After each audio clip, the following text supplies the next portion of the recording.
আমার নবী রাহমাতুল লিল আলামিনের যেদিন ইন্তেকাল হয়ে গেছে, আমার নবী রাহমাতুল লিল আলামিনের ইন্তেকাল মোবারকের পরে মদিনা মুনাওয়ারায় এমনকি সারা দুনিয়ায় খবর হয়ে গেছে। কিন্তু আমার নবীর একজন সাহাবী ছিলেন, নবীজির ওই সাহাবীটা অনেক দূরে গ্রামে থাকতেন। যেহেতু ওই সময় টেলিফোনের ব্যবস্থা ছিল না, মিডিয়ার ব্যবস্থা ছিল না, আল্লাহ পাক ইচ্ছা করে চান নাই ওই নবীর সাহাবীর কাছে, গ্রামের সাহাবীর কাছে আমার নবীর ইন্তেকাল মোবারকের খবর পৌঁছায় নাই। ওই সাহাবী কোনো না কোনো কারণে নিজে গুনাহ করেছেন, এটা নিজের কাছে ধারণা হয়েছে। ওই গ্রাম থেকে আর দেরি করে নাই, আমার নবী রাহমাতুল লিল আলামিনের দরবারে চলে আসতেছে। আল্লাহু আকবার। নবীজির দরবারে চলে আসতেছে কেন? কারণ সাহাবী জানতেন আমার আল্লাহ কোরআনে বলছেন গুনাহ করলে নবীর কাছে যাও, বলেছেন কে? কথা কয় না কে? কে বললেন? গুনাহ করলে নবীর কাছে যাও, গুনাহ করলে নবীর কাছে যেতে হবে। আল্লাহ কয় ওয়ালাউ আন্নাহুম ইযলামু আনফুসাহুম জাউকা, গুনাহ করলে হুজুর তাদেরকে বলেন তারা যেন আপনার কাছে আসে। যদি তারা আপনার কাছে আসতো, ফাস্তাগফিরুল্লাহ, আপনার কাছে আইসা যদি আমি আল্লাহর কাছে ক্ষমা চাইতো, আগে শর্ত নবীর কাছে যাও, আগে শর্ত নবীর কাছে যাও, আগে শর্ত নবীর কাছে যাও। এই চট্টগ্রামের মানুষ কালকে আপনি করে কইব, তাইলে এই এলাকার যত মানুষ গুনাহ করছে এদের মধ্যে যারা নবীর দরবারে মদিনা মুনাওয়ারায় যাইতে পারে নাই, তাদের গুনার কি হবে? তাদের গুনার কি হবে? তাদের গুনার কি হবে? ও ভাই, তোমার প্রশ্নটা যুক্তিসঙ্গত, তবে এই প্রশ্নের সমাধান আমার নবী 1450 বছর আগে কইরা দিয়া গেছে। আমার নবী বলছেন ইন্নাল উলামা ওয়ারাসাতুল আম্বিয়া, আলেমরা হলো নবীগণের ওয়ারিস। কোন আলেমরা? যারা ইলম এবং কামালিয়তে সিদ্ধ, যারা ইলম অনুযায়ী আমল করে কামালিয়ত হাসিল করে ফেলেছে। যেমন শাহজালাল বাবায়, যেমন শাহপরান বাবায়, যেমন শাহ মাকদুম বাবায়, যেমন আমানত শাহ বাবায়, যেমন মোহসেন আউলিয়া বাবায়, যেমন গাউসুল আজম ভান্ডারীরা, ঠিক কিনা বলেন? এরা হলো নবীগণের ওয়ারিস, ইনারা হলেন নবীগণের ওয়ারিস। আল্লাহ কয় হুজুর তাদেরকে বলেন তারা যেন গুনাহ করলে আপনার কাছে আসে। এখন আমরা কই যাবো? তৌফিক থাকলে মদিনা মুনাওয়ারায় দৌড় দেন, আর যদি তৌফিক না থাকে আল্লাহর ওলিদের দরবারে দৌড়ান। কেননা আল্লাহ কয় আগে আমার প্রিয় বান্দার কাছে আইবি, পরে আমার কাছে ক্ষমা চাইবি। আগে আমার হাবিবের কাছে আইবি, পরে আমার কাছে ক্ষমা চাইবি। তুই আমার হাবিবের কাছে আইছো, এই আয়া আমার কাছে ক্ষমা চাইলে আমি মাফ করবো না রে। তখনও মাফ করার জন্য আমি আল্লাহ একটা শর্ত লাগায়া দিছি, এখনো আমি আল্লাহ একটা শর্ত রেখা দিছি। শর্তটা হলো ওয়াস্তাগফার লাহুমুর রাসূলা। নবী গো, বিশ্ববাসীকে বলে দেন সারা জীবনে যত গুনাহ করেছেন, গুনার বোঝা মাথায় লইয়া আপনি নবী রাহমাতুল লিল আলামিনের দরবারে আইসা আমি রব্বুল ইজ্জাতের কাছে যদি ক্ষমা চায়, আমি রব্বুল ইজ্জাত কুদরতি ভাবে তাকায়া থাকবো আপনার দিকে। আল্লাহু আকবার। কুদরতি ভাবে আমি আল্লাহ তাকাইয়া থাকবো আপনি নবীর দিকে। যে ক্ষমা চাইছে আপনি যদি তার পক্ষে আমার কাছে ওয়াস্তাগফার লাহুমুর রাসূলা, আপনি যদি আমার কাছে ক্ষমা চান তার পক্ষে, অর্থাৎ আপনি যদি তার পক্ষে আমার কাছে সুপারিশ করেন, তাইলে আমি আল্লাহ লাওয়াজাদুল্লাহ তাওয়াবা, আমি আল্লাহ তার তওবা কবুল করব, তার জীবনের গুনাহগুলি মাফ করব। রহিমা, এবং আমি আল্লাহ তার জন্য দয়াবান হইয়া যাব। আল্লাহু আকবার। খেয়াল করেন তিনটা বিষয় এখানে, আমি এরপরে সাহাবীর ওয়াকিয়াতে যাচ্ছি। তিনটা বিষয়। এক হলো গুনাহ মাফ পাওয়ার জন্য নবীর কাছে যাইতে হবে। এটার দ্বারা আমার আল্লাহ কি বুঝাইলেন?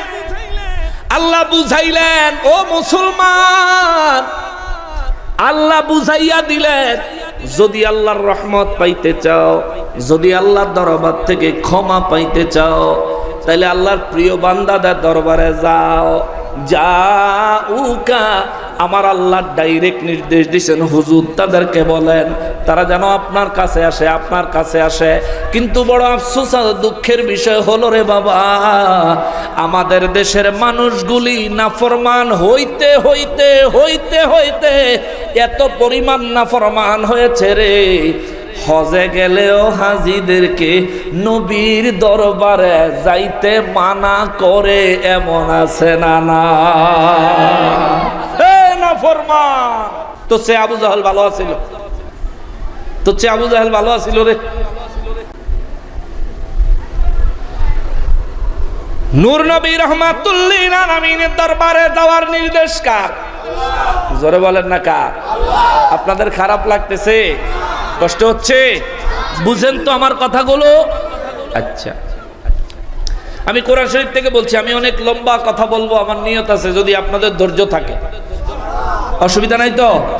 ফজর পর্যন্ত ঠেয়ে দিলে অসুবিধা নাই না? কইছি 1.5 ঘন্টাই নিব। কয়টা? 1:10 হয়েছে, 12:20 কইছি 1.5 ঘন্টা নিব না? 40 মিনিট হয়েছে শুধু, আর মাত্র 30 মিনিট না থুকু, আর 50 মিনিট, আর 50 মিনিট টাইম দিলে হয়ে যাবে ইনশাআল্লাহ। শুনুন, যে কথাটা বলছিলাম বাবারে, আমার নূর নবী রহমাতুল্লিল আলামিনের একজন সাহাবী, গ্রামের সাহাবী, আলা হযরত লিখতেছেন নবীজির ইন্তেকাল মোবারকের খবরে সাহাবী পায় নাই, কিন্তু নিজের গুনাহের কারণে, আল্লাহ পাকের নির্দেশের কারণে ওই সাহাবী গ্রাম থেকে নবীর ইন্তেকালের কয়েকদিন পরে নবীজির দরবারে মদিনা মুনাওয়ারায় এসে হাজির হয়ে গেলেন। ওই সাহাবীর দেখা আবু বকর সিদ্দিক রাদিয়াল্লাহু তাআলা আনহু দুই চক্ষু মুবারকের পানি মুবারক জর্জর করে ছেড়ে দিয়েছে। ওমর রাদিয়াল্লাহু তাআলা আনহু ওই সাহাবীর দেখা জর্জর করে চোখের পানি ছেড়ে দিয়েছে। আলী ওসমান রাদিয়াল্লাহু তাআলা আনহুম তারা ওই সাহাবীকে দেখে চোখের পানি ছেড়ে দিয়েছে, কারণ তারা 4 জন বুঝছে নবীর এই পাগল সাহাবী এখন জিজ্ঞাসা করবে আমার নবী কই। আবু বকর রাদিয়াল্লাহু তাআলা আনহু নবীর এত বড় প্রেমিক ছিলেন। আবু বকর রাদিয়াল্লাহু চিন্তা করে আমি কি জবাব দিব।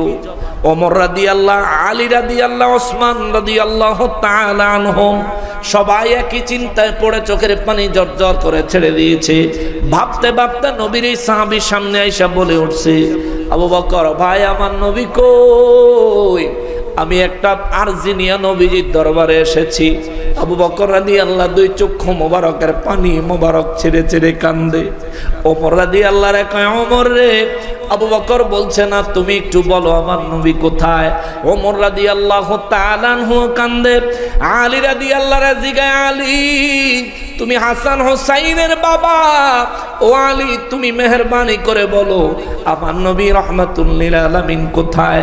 আলী রাদিয়াল্লাহু তাআলা আনহু বলে, ও নবীর সাহাবী রে, আমার দয়াল নবী রহমাতুল্লিল আলামিনকে আমার এই হাতে গোসল দিয়েছি। আমার নবী ইন্তেকাল মোবারক করেছে। সাহাবী একটা চিৎকার দিয়া বলে, আলী নবীজির রওজা মোবারক কোথায়? মসজিদে নববী শরীফের দিকে নবীজির রওজা মোবারক দেখায়া দিল। আমার নবীর এই পাগল সাহাবী একটা দৌড় দিছে রে। আমার নবীর রওজা মোবারকের কাছে যায়া দুই চোখের পানি ছেড়ে ছেড়ে নবীর রওজা মোবারকের মাটি মোবারক নিয়া নিয়া চেহারায় মাখে, বুকে মাখে, আর চিৎকার দেয়। আর ওই সাহাবী সূরা নিসার 64 নম্বর আয়াত থেকে তিনি তেলাওয়াত করে করে নবীজির ইন্তেকালের পরে শোনায়। ওই সাহাবী বলেন, নবী গো, আমরা জানি আপনি বলেছেন আল্লাহ রাব্বুল ইজ্জত আপনার কাছে ওহী পাঠাইছেন, ওয়ালাউ আন্নাহুম ইযলামু আনফুসাহুম জাউকা, আমরা যদি গুনাহ করি তাইলে আমরা যেন আপনার কাছে আসি। ইয়া রাসূলুল্লাহ, আমি গুনাহ করেছি, আমি বড় গুনাহগার, আমার গুনাহ ক্ষমার জন্য আপনার দরবারে এসেছি গো নবীজি। আপনি ইন্তেকাল মোবারক করেছেন, পর্দা মোবারক করেছেন, এখন আমার গুনাহের কি হবে? গুনাহের ক্ষমা পাওয়ার কি হবে? এই কথা বলে বলে নবীজির এই সাহাবী নবীজির রওজা মোবারকের মাটি মোবারক নিয়া চেহারা মোবারকে মাখে, বুক মোবারকে মাখে। আবু বকর রাদিয়াল্লাহু তাকায়া দেখে শিরিকের ফতোয়া দেয় নাই। ওমর রাদিয়াল্লাহু তাকায়া দেখে বিদআতের ফতোয়া দেয় নাই। ওসমান রাদিয়াল্লাহু নবীর যে আলেমের শহর, ওই আলেমের শহরের দরজা যে আলীকে আমার নবী বলেছেন, ওই আলী রাদিয়াল্লাহু তাআলা আনহু তাকায়া দেখে, কিন্তু এই সাহাবীর কাজের বিরুদ্ধে কোনো ফতোয়া দেন নাই, বরঞ্চ সব সাহাবীরা একসাথে কান্না শুরু করেছেন। এমন সময় রে বাবাজি ওই সাহাবীর কান্নায় রওজা মোবারক থেকে আমার নূর নবী ডাক দিয়া কয়, পাগলা রে আর কান্দিস না, তোর গুনাহ আমার আল্লাহ মাফ করে দিছে। আল্লাহু আকবার। কানজুল ঈমান আজকে রাতে বাসাত গিয়া খুলবেন, আজকে রাত্রে গিয়ে খুলবেন। বানানো কথা নয়, মন গড়া বক্তব্য নয়। এখান থেকে আমরা কিছু মাসআলা শিখতে পারি। এক নম্বরের মাসআলা হলো নবীর সাহাবী নবীজির রওজা মোবারকের ধুলাবালি নিজের চেহারায় নিজের বুকে মালিশ করেছেন। নবীজি তাতে নারাজ হন নাই, বরং তার উপর খুশি হয়েছেন। আল্লাহ তাকে ক্ষমা করেছেন। এই সুসংবাদ রওজা মোবারক থেকে দিয়েছেন। আমার নবী রহমাতুল লিল আলামিনের দরবারে নবীর সাহাবী হইয়া নিজের গুনাহ মাফের জন্য আল্লাহর কাছে না কেঁদে নবীর দরবারে কেঁদেছেন। এতেও আমার নবী নারাজ হন নাই। আবু বকর, ওমর, ওসমান, আলী রাদিয়াল্লাহু তাআলা আনহুম কেউ নারাজ হয় নাই। শিরিক আর বিদআতের ফতোয়া কেউ দেয় নাই, বরঞ্চ নবীর দরবারে আসার কারণে আমার নবী রওজা মোবারক থেকে তারা সুসংবাদ দিলেন, খোঁজ খবর দিলেন, আমার আল্লাহ তোমার জিন্দেগির গুনাহ মাফ করে দিছে। জোরে কন্যা সুবহানাল্লাহ। এখান থেকে আমরা মাসআলা নিতে পারি। শুধু আমরা না, ইমামরা এখান থেকে মাসআলা নিছেন। এই আয়াত কারিমা থেকে দলিল নিছেন আল্লাহর মকবুল বান্দা আল্লাহর ওলিদের দরবারে যাওয়া, দরবারের ধুলাবালি বরকতান চোখে মুখে বুকে মাখা বিদআত নয়, শিরিক নয়, নবীর সাহাবীর ডাইরেক্ট সুন্নাত। সুবহানাল্লাহ। তুমি জানো না, এই জন্য তুমি উল্টাপাল্টা কথাবার্তা বলো। কোরআন শরীফ পড়ো, দেখবা পাইবা। হাদিস শরীফ পড়ো, দেখবা পাইবা। অনেক কিছু আছে যা তুমি জানো না। একটা জিনিসে জানো, খালি আন্দাজে লাফাইতা। মানুষ হইও, ছাগলের বাচ্চা হইও না। ছাগলের বাচ্চা দুইটা খাইয়া লাফায়, আর একটা না খাইয়া ওই লাফায়। এটা যদি জিগান বলে কিরে লাফাস কা, জবান খুলতে পারলে কই বয় যে লাফায়, আর লেগে লাফায়। খাইয়া লইছত নি? না খাইছে না খাইছে হুশ নাই। মুসলমানের আরে আমার প্যারা নবীর উম্মতের আরে মহান রব্বুল আলামিন কালামে হাকিমে সূরা নিসার 64 নম্বর আয়াতে আমার আল্লাহ অত্যন্ত সুন্দর করে বলেছেন, ওয়ালাউ আন্নাহুম ইজ্জালামু আনফুসাহুম জাউকা। আল্লাহ কয়, হুজুর যদি তারা নিজের নফসের উপরে জুলুম করে, গুনাহ করে, তাদেরকে বলেন তারা যেন আপনার কাছে আসে। এই আয়াতের আগের অংশে আল্লাহ কয়, আমি রসুল পাঠাইছি আমার রসুলের গোলামি করার জন্য। গোলামিটা কেমন হবে আল্লাহ শিক্ষা দিতেছে। গোলামিটা কেমন হবে? গুনাহ করলেও নবীর কাছে যাইবা, গুনাহ করলেও নবীর কাছে যাইবা, যাই আমি আল্লাহর কাছে ক্ষমা চাইবা। আমি আল্লাহ অপেক্ষা করব তোমার দরখাস্তে। নূর নবী রহমাতুল লিল আলামিন সত্যায়িত স্বাক্ষর করেন কিনা, নবী তোমার পক্ষে সুপারিশ করেন কিনা, নবীজি তোমার গুনাহগুলি আমি আল্লাহর দরবারে ক্ষমা চাই কিনা। নবীজি ক্ষমা চাইতে দেরি হবে রে, আমি আল্লাহ তোমারে ক্ষমা করতে দেরি করব না। আল্লাহু আকবার। নবীর গোলামি আল্লাহর গোলামি, নবীর আনুগত্য আল্লাহর আনুগত্য, নবীর সন্তুষ্টি আল্লাহর সন্তুষ্টি, নবী খুশি তো আল্লাহ খুশি, নবী নারাজ তো আল্লাহ নারাজ, নবীর প্রেমিক তো আল্লাহর প্রেমিক, নবীর দোস্ত তো আল্লাহর দোস্ত, নবীর ভালোবাসো, নবীকে ভালোবাসো তো আল্লাহকে ভালোবেসেছো। আল্লাহ কয় ইন কুনতুম তুহিব্বুন আল্লাহ, যদি তোমরা কেউ আমি আল্লাহরে ভালোবাসতে চাও, হুজুর বলেন ফাত্তাবিউনি, সে যেন আপনার গোলামি করে। ইউহিব্বুকুমুল্লাহ, যে আপনার গোলামি করবে সে আমারে ভালোবাসার চেষ্টা করা লাগবে না, আপনার গোলামি আমার গোলামি হবে। আর আপনার গোলামির মাধ্যমে যখন কেউ আমার গোলাম হয়ে যাবে, ইউহিব্বুকুমুল্লাহ, আল্লাহু আকবার।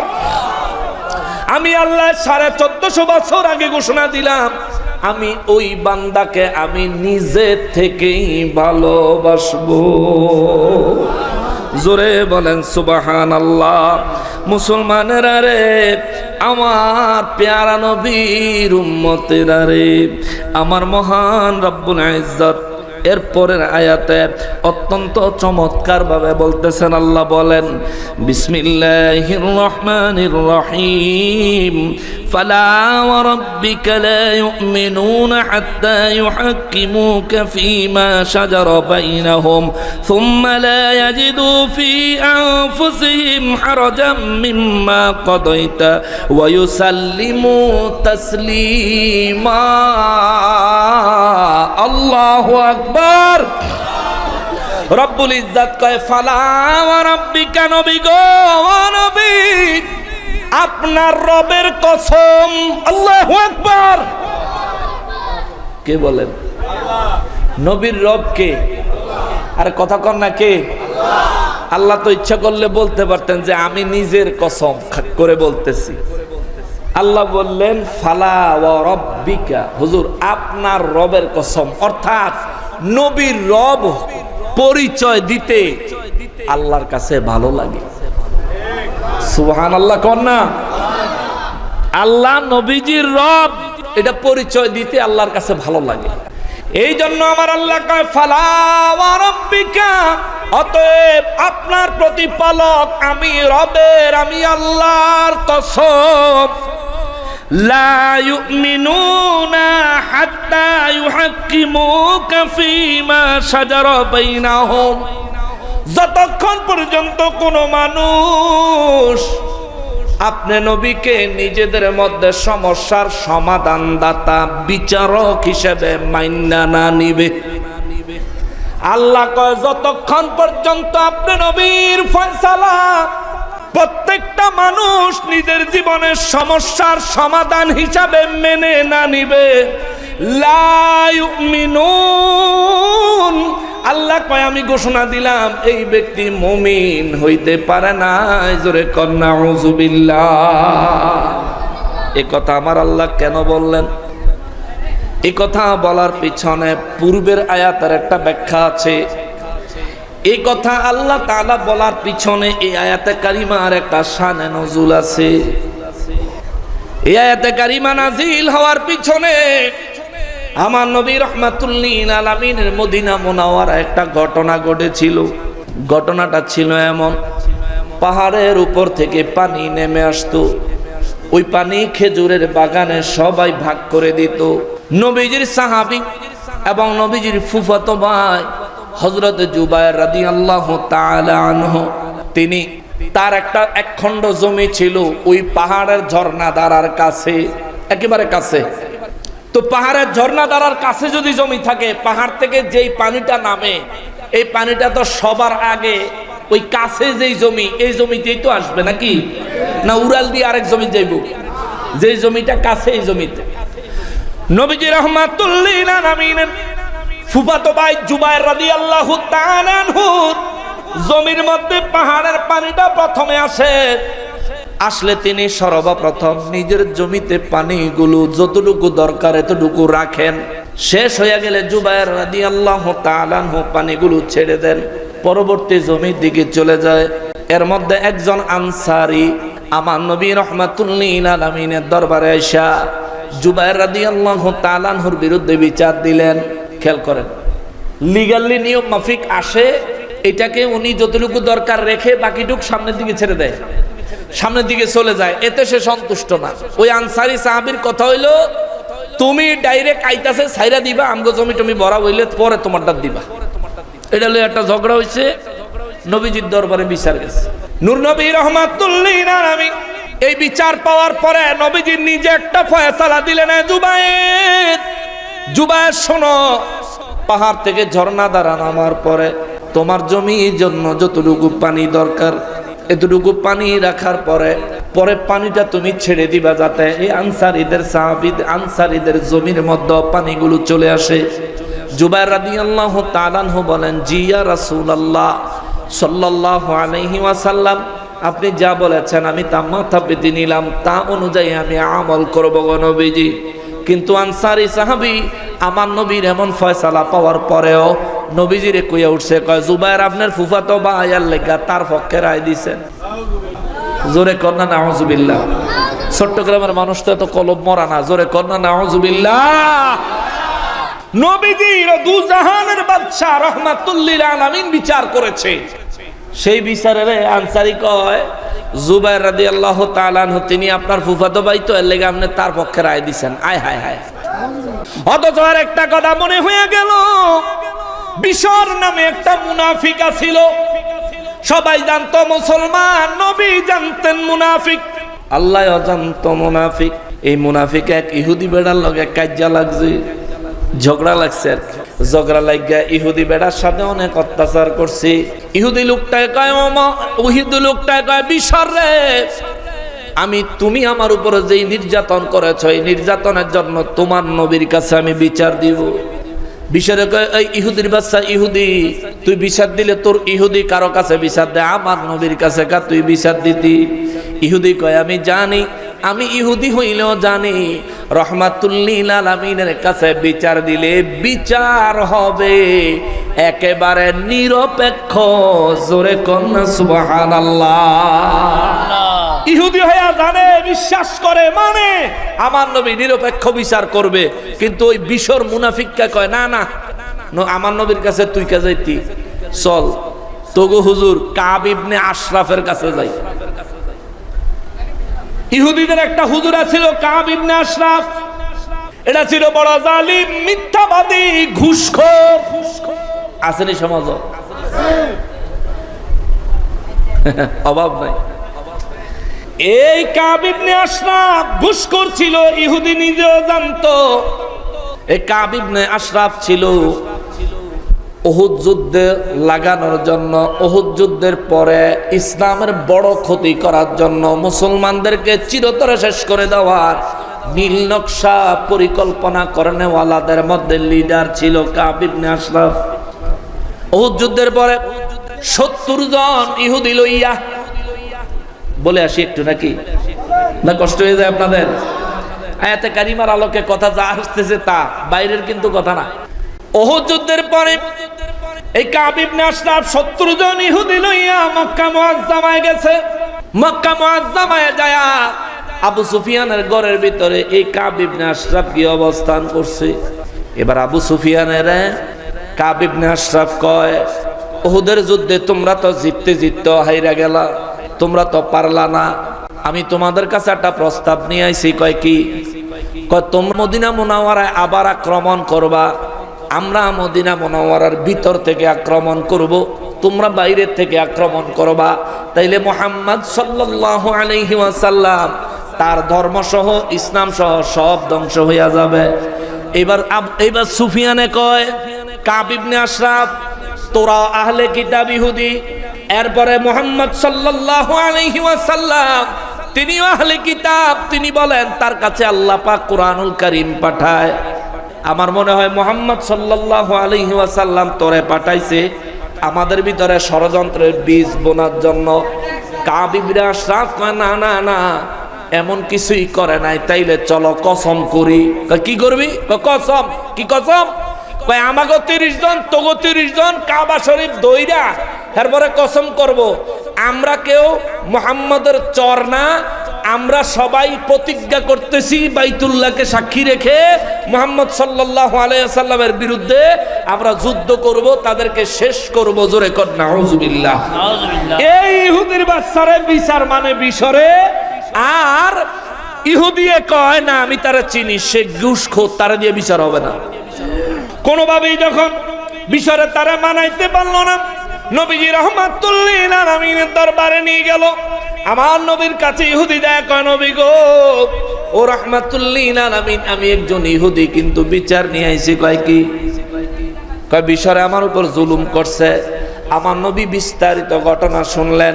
শোনার পরে নবীজি ইহুদির পক্ষে রায় দিলেন, কিন্তু বিশর মুনাফিকের পক্ষে নবী রায় দেন নাই। বিশরে কয় নবী গো, আমি মুসলমান, আপনার উচিত ছিল আমার পক্ষে রায় দেওয়া। আমার নবী মুস্কি হাইসা কয়, তুমি যদি পারো তোমার পক্ষে রায় নেওয়ার জন্য, চাইলে তুমি সানি বিচার করাইতে পারো, তোমার খুশি, যাও যাও যাও, বিচার শেষ। এইবার বিশরে রাস্তা দিয়া যায়, আর ওই ইহুদি লোকটার রাস্তার মধ্যে গিয়ে আবার লাগছে। এক বিচার হবাই করেছে, রাস্তার গিয়ে আবার লাগছে। ইহুদি কয়, রে তুই কি আমার ছাড়তি না, জ্বালায় আমার লিবি? কয় না, এই বিচার হয় নাই, চলো আমরা সানি বিচার করাবো। কয় কার কাছে? কয় চলো ওমরের কাছে যাই। বিশরের ধারণা হইলো আমি মুসলমান, ওমর মুসলমান, অন্তত পক্ষে ওমর আমার পক্ষে রায় দিব। ওমর রাদিয়াল্লাহু তাআলা আনহুর বাড়িতে যায় ইহুদি ডাক দিছে, ওমর বাড়িতে আছোনি? ওমর রাদিয়াল্লাহু তাআলা আনহু দরজা খুলে বাইরে আইছে, আসি তো। কি ব্যাপার? কয় আমরা একটা কাজের জন্য আইছি। কয় কি কাজ? বিশরে আকবর আয়া পণ্ডিতি কইরা কয় আমরা একটা বিচার করাইতাম আইছি। ওমর রাদিয়াল্লাহু বলেন কি বিচার? কয় সানি বিচার। ওমর রাদিয়াল্লাহু কয় দ্বিতীয় বিচার? কয় হ্যাঁ। ওমর রাদিয়াল্লাহু কয় প্রথম বিচারটা কে করছে? কয় দু জাহানের বাদশা রহমাতুল লিল আলামিন। ওমর রাদিয়াল্লাহু কয় ওই বিচার কি তোমাদের পছন্দ হয় নাই? ইহুদি কয় ওমর আমার পছন্দ হইছে, বিশরের পছন্দ হয় নাই। ওমর রাদিয়াল্লাহু কয় তার মানে সানি বিচার লাগবো, দ্বিতীয় বিচার লাগবো। ইহুদি ওই মুশরিক এই মুনাফিকে কয় হ্যাঁ হ্যাঁ ওমর, দ্বিতীয় বিচার লাগবে, যার কারণে তোমার কাছে আইছি। ওমর রাদিয়াল্লাহু কয় দ্বিতীয় বিচার করতে হইলে আমার একটু গড় যাওয়ান লাগবো, একটু ঘরের ভিতর থেকে আইতাছি। ওমর রাদিয়াল্লাহু ঘরের ভিতরে ঢুকলেন, খাপ থেকে তলোয়ারটা বের করে নিয়ে আসলেন, এক কুবে বিশরের কল্লা ফালা দিয়া ইহুদির ওমর রাদিয়াল্লাহু কয় রহমাতুল লিল আলামিনের বিচার যার পছন্দ হবে না, ওমরের বিচার তার জন্য মৃত্যুদণ্ড। আল্লাহু আকবার, নারে তাকবীর, আল্লাহু আকবার, নারে রিসালাত, ইয়া রাসূলুল্লাহ, নারে গাউসিয়া, ইয়া গাউসুল দস্তে ঈদে মিলাদুন নবী জিন্দাবাদ, পবিত্র ফাতিহা ইয়াসদুদ জিন্দাবাদ, আল্লামা হাসানুর রহমান হুসাইনি সাহেব। আপনাদের কষ্ট হচ্ছে? আরো কিছুক্ষণ ইনশাআল্লাহ। হ্যাঁ মাশাআল্লাহ, কাছাই গেছি, বেশি দেরি নেই, মোটামুটি কাছাই লাইছি, কিন্তু আমার মনের কথাগুলো রয়ে গেছে। আমি অনেক বড় আকার একটা প্রস্তুতি নিছি। আমার কেন জানি সকাল থেকে ইচ্ছা করছে যে আমি একটু বেশি করে আলোচনা করব। সব সময় করি না, আলোচনা হয়, আমি 1.5 ঘন্টার নিচে তো আর কোথাও আলোচনা করি না, কিন্তু আমার আজকে কেন জানি মনে হয়েছে একটু বেশি। আল্লাহ কবুল করুক, পড়ে না আমিন। আপনাদের খারাপ লাগতেছে? কোরআন শরীফ থেকে শোনেন। নূর নবী রাহমাতুল লিল আলামিনের দরবারে নবীজির ফুফাতো ভাই জুবাইর রাদিয়াল্লাহু তাআলা আনহুর বিরুদ্ধে আনসারী সাহাবী যখন বিচার দিলেন, ও দয়াল নবীজি রাহমাতুল লিল আলামিন জুবাইরকে বলেন সে যেন নিজের জমিতে বান দিয়া রাখে, পানিটা যেন ডাইরেক্ট ছেড়ে দেয়। আগে আমাদের জমিতে দিব, পরে জুবাইরের জমিতে দিবে। আমার নবী বলেন জুবাইর তুমি সর্বপ্রথম নিজের জমিতে পানি দিবা, তারপরে তোমার জমি থেকে পানির নহরটা তাদের জমির দিকে পাঠাইয়া দিবা। আনসারী কয় হুজুর আপনার ফুফাতো ভাই দেখে আপনি তার পক্ষে রায় দিলেন। আমার নবী কয় রায় পছন্দ হয় নাই। কয় না হুজুর না। আমার নবী কয় তাইলে দ্বিতীয় একটা রায় দেই। আনসারী কয় হুজুর দেন, উদ্দেশ্য আছে না মনে হয় নবীর তেজ যেটা কইছে এটাই কইব। আমার নবী কয় জুবাইর রে জুবাইর, পাহাড় থেকে যখন ঝর্ণা ধারা নামবে সর্বপ্রথম নিজের জমিতে তুমি পানি দিবা। নিজের জমির পানি পরিপূর্ণ হয়ে গেলে নিজের জমির লাইলটা বান দিয়া দিবা। বাকি পানি যেদিক মোলা হেদিক যাক, তুমি চাইও না। সুবহানাল্লাহ কোন। এই আনসারী চেহারাটা কুচকায়া গেল। আমার আল্লাহ আয়াত নাজিল কইরা দিল। আল্লাহ কয় ফালা ওয়া রাব্বিকা, নবী গো, ও নবী, আপনার প্রতিপালক আমি আল্লাহ নিজেকে কসম করে বলছি, তাদেরকে বলে দেন লা ইউমিনুনা, কখনো ঈমানদার হতে পারবে না। লা ইউমিনুনা, কখনো ঈমানদার হতে পারবে না। লা ইউমিনুনা হাত্তা ইউহাক্কিমুকা ফিহা শাজারা বাইনাহুম, যখন তারা নিজেদের মধ্যে সমস্যার সমাধানদাতা হিসেবে আপনি নবীকে মেনে না নিবে, ততক্ষণ পর্যন্ত তারা কেউ ঈমানদার হতে পারবে না। জোরে কোন আল্লাহু আকবার।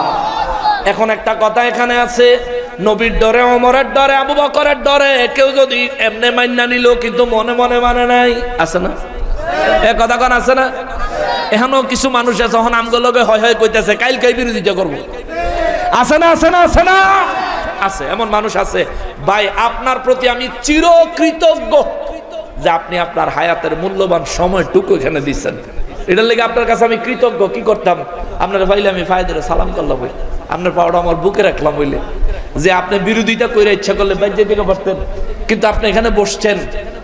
আমি জানি আপনারও মন চায় যে আসলে হক কোনটা একটু তালাশ করি, ঠিক কিনা বলেন? এটা আমি জানি। আপনিও চান যে কবরের জীবনটা নাজাতের জীবন হোক, হাসরের ময়দানটা নাজাত সম্পন্ন হোক, পুলসেরাতটা বিজলির গতিতে যেন পার হইতে পারে। আমি জানি আপনি ওই নাজাতের পথ খুঁজতেছেন, একটু ভুল ভ্রান্তির মধ্যে আছেন। ইনশাআল্লাহ একটু বসেন ভাই, আল্লাহর কোরআনুল কারীম দিয়ে আপনাকে দলিল দিব, দেখবেন আপনার মনের সব প্রশ্নের উত্তর পাওয়া যাবেন। আল্লাহু আকবার। আপনাদের হুজুররাই বলে সমস্যার সমাধান দিতে পারে আল কোরআন। এই স্লোগান কিন্তু আমাগো না, আপনাকে হুজুর গো, সমস্যার সমাধান দিতে পারে আল কোরআন। অতএব কোরআনুল কারীম থেকে বলছি, একটু শুনে যান, শুনে যান, শুনে যান। রব্বুল ইজ্জাত কয় নবী গো, ও নবী, কোন ব্যক্তি যদি আপনি নবীর ফয়সালা বাইরের থেকে মেনে নিল কিন্তু মনের থেকে মানে নাই, অন্তরে আপনি নবী রাহমাতুল লিল আলামিনের বিরোধিতায় লিপ্ত রইল, আল্লাহ কয় হুজুর ওই ব্যক্তিগুলাকে বলে দেন শুধুমাত্র আপনার বিচার বাহ্যিকভাবে যারা মানে নাই, আমি আল্লাহ কেবল তাদেরকে বেঈমান বলি নাই। আমি আল্লাহ সুম্মা লা ইয়াজিদু ফি আনফুসিহিম হারাজাম মিম্মা কাদাইতা ওয়া ইউসাল্লিমু তাসলিমা। যে ব্যক্তি নিজের মন থেকে আপনার ফয়সালা মেনে নিতে না পারবে, মানার মতন মানতে না পারবে, মানার মতো মানতে না পারবে, মনে প্রাণে বাহিরে দেহ থেকে বাহ্যিকভাবে এবং আন্তরিকভাবে যে ব্যক্তি আপনার ফয়সালা মানতে পারবে না, আমার আল্লাহ কয় হুজুর নবী গো, আপনার রব আমি আল্লাহর কসম করে বলি লা ইউমিনুন, এই মানুষটা কখনোই মুমিন ইমানদার হতে পারবে না। জোরে কর নাউযুবিল্লাহ। এবার আমাগো দেশও কিছু নবীর নির্দেশ না মানলেওয়ালা, নবীর নির্দেশকে ভুল পথে ডাইভার্ট করনেওয়ালাদেরকে চিনায় দেয়। শোনেন, আমার নবী বলেছেন তৎকালীন যুগে 1450 বছর আগে, খেয়াল করেন, মনোযোগ দেন, 1450 বছর আগে আরবের বড় বড় নেতারা যখন মারা যাইতো, মুশরিকেরা ওই মুশরিকদেরকে দাফন করলে তাদের কবরগুলি অনেক উঁচা করে বানাইয়া রাখতো। আমার নবীজি হাদিসে মোবারকে নির্দেশ দিয়েছেন যাতে করে ওই মুশরিকদের উঁচা কবরগুলো ভেঙে গুড়িয়ে দেওয়া হয়। আজকে ওই মুশরিকদের হাদিস না ওলি আল্লাহদের বিরুদ্ধে লাগায়া সমাজের মানুষকে উস্কায়া আল্লাহর ওলিদের দরবারে হামলা করে আল্লাহর ওলিদের দরবারগুলো ধ্বংস করার পরিকল্পনা যারা করছে, তোমাদের জন্য আল্লাহ পাকের পরিপূর্ণ চূড়ান্ত হুমকি। আল্লাহ বলেছেন লা ইউমিনুন, নবীর ফয়সালাকে সঠিকভাবে মনে প্রাণে মানতে হবে। যদি ডাইভার্ট করার চিন্তা করো কিংবা বিরোধিতা করার চিন্তা করো, লা ইউমিনুন, তুমি কখনোই মুমিন হতে পারবা না। 14 হাত লম্বা পাগড়ি হইলেও লাভ হইতো না। ঠিক কিনা বলেন? কোন লাভ হইতো না, কোন লাভ হইতো না। আল্লাহর ওলিদের দরবারগুলোতে যারা হামলা করছে, আমরা তা করে কইতাম চাই তোমরা শরীরের রক্ত যদি এত বেশি হইয়া থাকে তাহলে ওপেনে ডিক্লার দিয়া আইও। ঠিক কিনা বলেন? ওপেনে ডিক্লার দিয়ে আসো। শেরে বাংলা মাজারে শুয়ে গেছে, লক্ষ লক্ষ শেরে বাংলা বাংলার ঘরে ঘরে পয়দা হয়ে গেছে। তোমরা কি মনে করো আল্লাহর ওলিদের দরবারে হামলা করে নিজেদেরকে খুব বড় চরিত্রবান জাহির করতেছো? আল্লাহ কি কয় শুনো, লা ইউমিনুন। বিপদ আছে নসিব। মুসলমানের আরিফ, আমার পিয়ারা নবীর উম্মতের আরিফ, 66 নম্বর আয়াতে আমার আল্লাহ কয় ওয়ালাউ আন্না কাতাবনা আলাইহিম আন ইকতুলু আনফুসাকুম আও ইখরুজু মিন দিয়ারিকুম মা ফাআলুহু ইল্লা কলিলুম মিনহুম। আওয়াজ করে পড়েন সুবহানাল্লাহ। নূর নবী রহমাতুল্লিল আলামিনের আমার আল্লাহ কয় ওয়ালাউ আন্না কাতাবনা আলাইহিম আন ইকতুলু আনফুসাকুম। আল্লাহ কয় হুজুর, যদি আমি আল্লাহ তাদেরকে বলতাম, আমাদের কথা কয় আল্লাহ, খেয়াল করেন নবীজির জামানায় সমস্ত কাফের বেঈমানদের কথা এবং আমাদের কথা আমার রব্বুল ইজ্জত কয় নবী গো ওয়ালাউ আন্না কাতাবনা আলাইহিম আন ইকতুলু আনফুসাকুম, যদি আমি আল্লাহ তাদেরকে নির্দেশ দিতাম তোমরা তোমাদেরকে হত্যা করো, নিজেরা নিজেদেরকে হত্যা করো, অর্থাৎ তোমরা আত্মহত্যা করো। আল্লাহ কয় যদি ওয়ালাউ আন্না কাতাবনা আলাইহিম আন ইকতুলু আনফুসাকুম, যদি আমি আল্লাহ তাদেরকে নির্দেশ দিতাম তোমরা নিজেরা নিজেদেরকে হত্যা করো, নিজেরা নিজেদেরকে হত্যা করো। আও ইখরুজু মিন দিয়ারিকুম মা ফাআলু ইল্লা কলিলুম মিনহুম। আল্লাহ কয় আমি যদি এই নির্দেশ দিতাম নবী গো, অধিকাংশ মানুষ সেই নির্দেশটা মানত না, অধিকাংশ মানুষ এই নির্দেশটাকে অমান্য করত, অমান্য করত, অমান্য করত। এখন প্রশ্ন করবেন হুজুর আল্লাহ হঠাৎ করে আত্মহত্যার কথা কেন বললেন, নিজেকে নিজে হত্যা করার কথা কেন বললেন? কারণ হলো আমার নবী রহমাতুল্লিল আলামিনের একজন সাহাবী হযরতে সাবিত রাদিয়াল্লাহু তাআলা আনহু, একটা ইহুদি তারে কয় আমাদের জামানায় মুসা নবীর জামানায় আল্লাহ রাব্বুল ইজ্জত একটা আইন জারি করেছিলেন, নির্দিষ্ট কিছু গুনাহ করলে তার জন্য তওবা করতে হবে। তওবাটা ছিল নিজেকে নিজে খুন করা, আত্মহত্যা করা ছিল তওবা। অর্থাৎ নিজের নিজে আত্মহত্যা কইরা আল্লাহর কাছে প্রমাণ দিতে, আল্লাহ আমি আপনার হুকুম মানছি আর গুনাহ যা করছি তার জন্য আপনার কাছে আনুগত্য প্রকাশ করছি। এই আত্মহত্যার বিধান ছিল।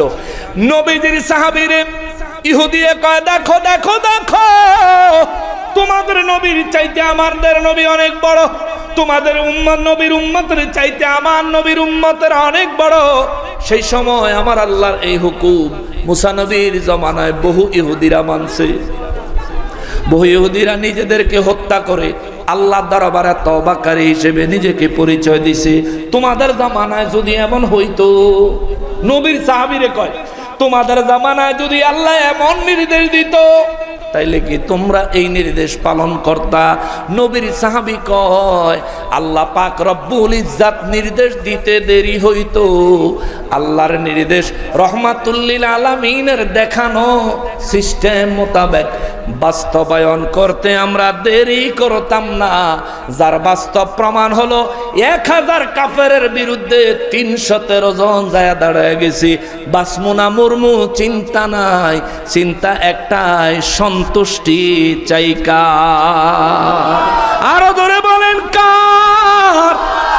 সাবিত রাদিয়াল্লাহু কয়, হযরতে সাবিত রাদিয়াল্লাহু তাআলা আনহু কয়, ইহুদি রে ইহুদি, তোমার নবীর কালিমা ছিল আমার নবীর কালেমা। সুবহানাল্লাহ। আমি যেই কালেমা পড়ি তোমার নবী সেই কালেমা পড়তো। আমি যেই কালিমা পড়ি তোমার নবী সেই কালিমা পড়তো।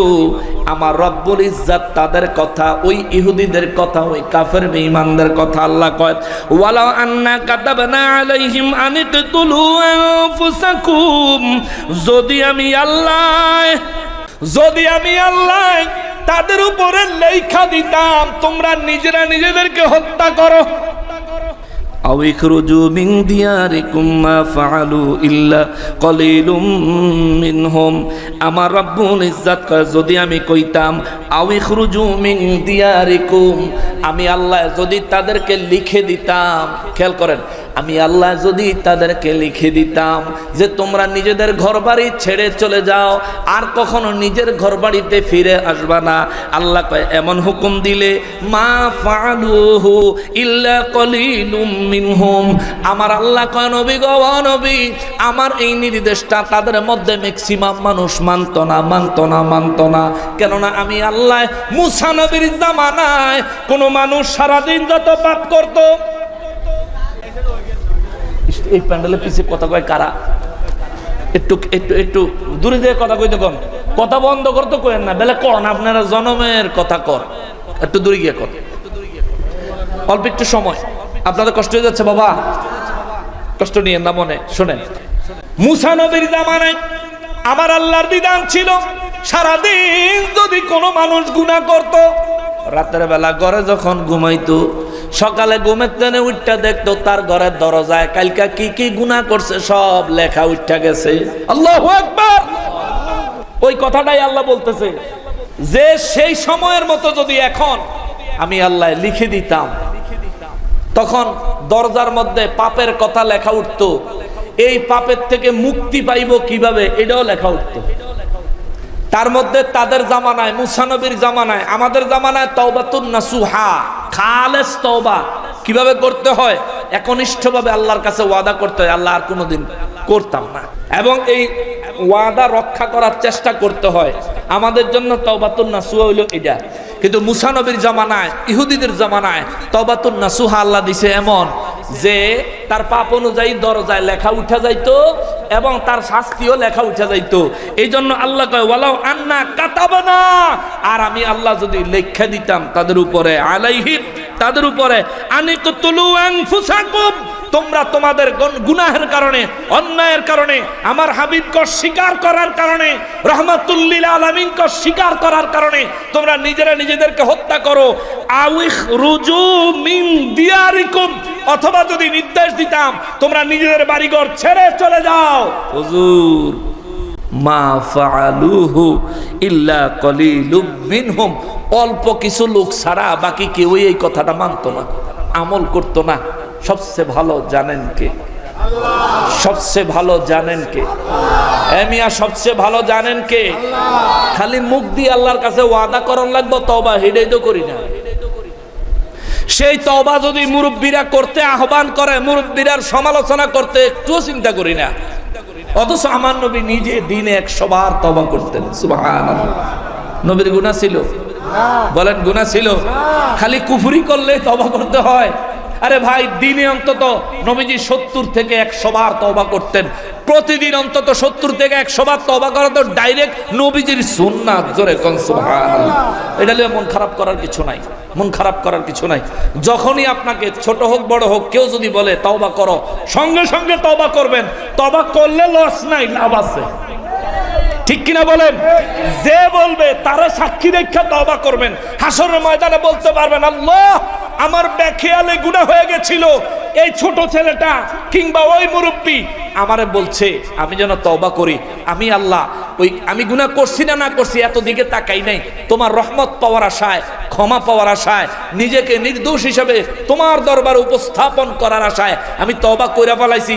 যে তওবার আহ্বান করছে, যিনি আমাকে তওবার আহ্বান করেছে, আল্লাহ উনি আমার সাক্ষী আছে, তারা সাক্ষী রেখা তওবা করছি। আল্লাহ এই উসিলায় মাফ করে দেন। চিৎকার দিয়া কন্যা সুবহানাল্লাহ। উদার হতে হবে, উদার হতে হবে। আর সেক্ষেত্রে যদি আলেম হয় তাহলে আরো বেশি উদার হইতে হইব। আল্লাহ বুঝার তৌফিক দিক। জোরে কন আমিন, আরো জোরে কন আমিন। কষ্ট পাইছেন আপনারা? উচিত কথা আমি আমার বাপেরও ছাড়ি না, উচিত কথা আমি আমার বাপকেও ছাড়ি না। সত্য তো সত্যই, ইসলাম তো ইসলামই, ধর্ম তো ধর্মই। ইসলাম আমার কথায় চলবে না, আল্লাহ এবং তার রাসূলের কথায় চলবে। যা ফয়সালা আছে তাই। আমি মানি না, এটা আমার ব্যক্তিগত ব্যাপার। আমি জানি না, এটা আমার ব্যক্তিগত ব্যাপার। কিন্তু জানার পরেও মানতাম না, গাদ্দারি করবো, আবার বিরোধিতা করবো না। এটা মুমিনের স্বভাব হতে পারে না। এটা হইলে মুনাফিক, নাইলে বিধর্মী, মুসলমান হতে পারে না। আল্লাহ হেদায়েত নসিব করুক। জোরে কোন আমিন, আর জোরে বলেন আমিন। মুসলমানের আরে, আমার পেয়ারা নবীর উম্মতের আরে, এবার আমার আল্লাহ কয়, আমি যদি তাদেরকে নিজেরা নিজেদেরকে হত্যা করার নির্দেশ দিতাম, তারা যদি নিজেদেরকে হত্যা করত, আল্লাহ বলে দেয় পুরা বাস্তবতা, যদি আমি তাদেরকে হত্যা করার নির্দেশ লিখিত আকারে পাঠাইতাম, তারা যদি, যে অল্প সংখ্যক লোক নিজেকে হত্যা করে আমি আল্লাহর হুকুমের আনুগত্য করত, আমি যদি তাদেরকে বাড়িঘর ছেড়ে চলে যাইতে বলতাম, যে অল্প সংখ্যক লোক আমার হুকুম মাইনা বাড়িঘর ছাইরা চলে যাইতো, এদের কোনো বেনিফিট হইতো কিনা? আমার আল্লাহ বলেন, হুজুর, ওয়ালাউ আন্নাহুম ফাআলু মা ইউআযুনা বিহি লাকানা খায়রান লাহুম ওয়া আশাদ্দা তাসবীতা। আওয়াজ করে পড়েন আল্লাহু আকবার। আল্লাহ কয়, ওয়ালাউ আন্নাহুম ফাআলু, আর তারা যদি আমার হুকুম মোতাবেক নিজেকে হত্যা করত, অথবা আমার হুকুম মোতাবেক বাড়িঘর ছেড়ে যদি চলে যাইতো, আমার এই হুকুমটা তারা যদি মানত, মা ইউআযুনা বিহি লাকানা খায়রাল লাহুম, আমার আল্লাহ কয়, নবী গো নবী বলেন, এইটা হয়তো তাদের জন্য উত্তম, কল্যাণকর। চিৎকার দিয়া কোন সুবহানাল্লাহ। আল্লাহ কয়, নিজেরে ধ্বংস করার নির্দেশ আমি আল্লাহ দিলে, ওই নিজেকে ধ্বংস করে দেওয়া, এটা ধ্বংস নয়, এটা হলো তোমার জন্য উত্তম, এটা তোমার জন্য বরবাদি নয়, এটা হলো তোমার জন্য রহমত। আমার আল্লাহ কয়, ওয়া আশাদ্দা তাসবীতা, আমি আল্লাহ যদি লিখিতভাবে ওহী পাঠাইতাম, আল্লাহু আকবার, আল্লাহ কয়, আমি যদি লিখিতভাবে পাঠাইতাম, নিজেকে হত্যা করবি, বাড়িঘর ছেড়ে চলে যাইবি, কেউ যদি এই হুকুমটা মানতো, ওয়া আশাদ্দা তাসবীতা, ওই ব্যক্তির ঈমান তার অন্তরে চিরতরে এমন ভাবে আমি আল্লাহ জারি করে দিতাম, মৌতের আগে কোনদিন ঈমান হারা হইতো না। আল্লাহু আকবার। তার মানে আল্লাহ যা করতে বলে তাই করবেন, নবী যা করতে বলে তাই করবেন, নবী যা ছাড়তে বলে তা ছেড়ে দিবেন। কিন্তু মাঝখানে কিছু বিষয় আছে। মুআয ইবনে জাবাল রাদিয়াল্লাহু তাআলা আনহুরে আমার নবী ইয়ামেনে পাঠায়, ইয়ামেন দেশের শাসন ক্ষমতা দিয়া নবীজি পাঠায়। পাঠানোর আগে নবী কয়, মুআয রে শোনো। কয়, জি ইয়া রাসূলুল্লাহ। কয়, কেউ যদি তোমার কাছে কোনো সমস্যার সমাধান চায় কিভাবে দিবা? হুজুর, সর্বপ্রথম আমি কোরআনে তালাশ করব। যদি না পাও, হাদিসে তালাশ করব। যদি না পাও, মুআয ইবনে জাবাল রাদিয়াল্লাহু তাআলা আনহু বলেন, আল্লাহ রাসূল সাল্লাল্লাহু আলাইহি ওয়াসাল্লামের দরবার থেকে যেটুকু ইলম আমি মুআয হাসিল করেছি, ওই ইলমের আলোকে শরীয়তের বিরুদ্ধে না যায় এমন ভাবে কিয়াস করে একটা ফয়সালা দিব। জোরে কোন সুবহানাল্লাহ। নবীজি মুআয ইবনে জাবাল রাদিয়াল্লাহু তাআলা আনহুর গায়ে হাত বুলাইয়া আমার নবী দোয়া করলেন, আল্লাহ আমার মুআযকে কিয়াস করার ক্ষমতা আরো বাড়ায়া দাও। সুবহানাল্লাহ। তার মানে খালি নবী নির্দেশ করলেন, আমল করলেন, নবী নিষেধ করেছেন বর্জন করবেন, মাঝখানের গুলি বাদ দিবেন, সুযোগ নাই। মোবাইল চালায় না এমন মানুষ আসেনি? কথা কয় না। মোবাইল চালায় না এমন মানুষ আসেনি? দেশের যুব সমাজ খাইল গো মোবাইল ফোনে, দেশটা রসাতলে নিছে গো মোবাইল ফোনে। তাই তো এখন মা বাবারা পড়ছে ভীষণ টেনশনে। এ কথা কর না কা? পোলা মাইয়া জোয়ার বুড়া নাই, বেদা বেদা নাই, 3 বছরের বাবুর হাতেও মোবাইল দেখতে পায়। আবার 2 কানে ইয়ারফোন লাগায় MP3 গান শোনে মোবাইল ফোনে। ঠিক কিনা বলেন? একজনের 10টা-12টা সিম আসেনি? আইলো দেশে সিটিসেল, বাংলা লিংক, একটেল, গ্রামীণ ফোন আর টেলিটক, বিজয় র্যাংস্টেল। নিত্য নতুন আইসে ওয়ারিদ 7 সমুদ্র পার হয়ে মোবাইল ফোনে। কোম্পানিরা দিচ্ছে সুযোগ একের পর এক, তাই রাত 12টায় বললে কথা তেমন খরচ নাই। ঠিক কিনা বলে? মানে গভীর রাতে কথা বলে তেমন একটা খরচ না। আগে তো ফ্রি দিত। ফার্স্টে মোবাইল যখন আইছে তখন রাতের 12টার থেকে 2টা-3টা পর্যন্ত ফ্রি দিত, ফ্রি। এখন তো ফ্রি দেয় না, কল চার্জ একটু কমায় দেয়। কোম্পানিরা দিচ্ছে সুযোগ একের পর এক, তাই রাত 12টায় বললে কথা তেমন কল চার্জ নাই। তাই তো সুযোগ না হারায়া, ওরে তাই তো সুযোগ না হারায়া যুবক রাতে কল করে মোবাইল ফোনে। কোন দিকে করে সেটা বাদ দেন। আমি কথাটা কেন বললাম? মোবাইল ব্যবহার করে না বর্তমানে এমন মানুষ আছে, মুরব্বী যে মোবাইল টিপতে জানে না, তার পকেটও একটা পাইবেন। কিল্লিগা ফুতেরা ফোন করে, জিয়েরা ফোন করে, খবর লন লাগে, ফোন করতারেন নি কনা, খালি দরতারি। লালদার টিপ দিলে কাটে আর নীলদার টিপ দিলে যায়, এটা বুঝি, এছাড়া আর কিছু বুঝি না। তো মোবাইল ব্যবহার করতে আল্লাহ রসুল বলছেন, নিষেধ করছেন। নিষেধ করেন নাই বিধায় এই দলিলে আপনি মোবাইল ব্যবহার করেন। তো মিলাদে কিয়াম করেন, অভিযানে দাঁড়ায় সালাম দিতে আল্লাহ রসুল নিষেধ করেন নাই, তাহলে এটার বিরোধিতা করেন কা?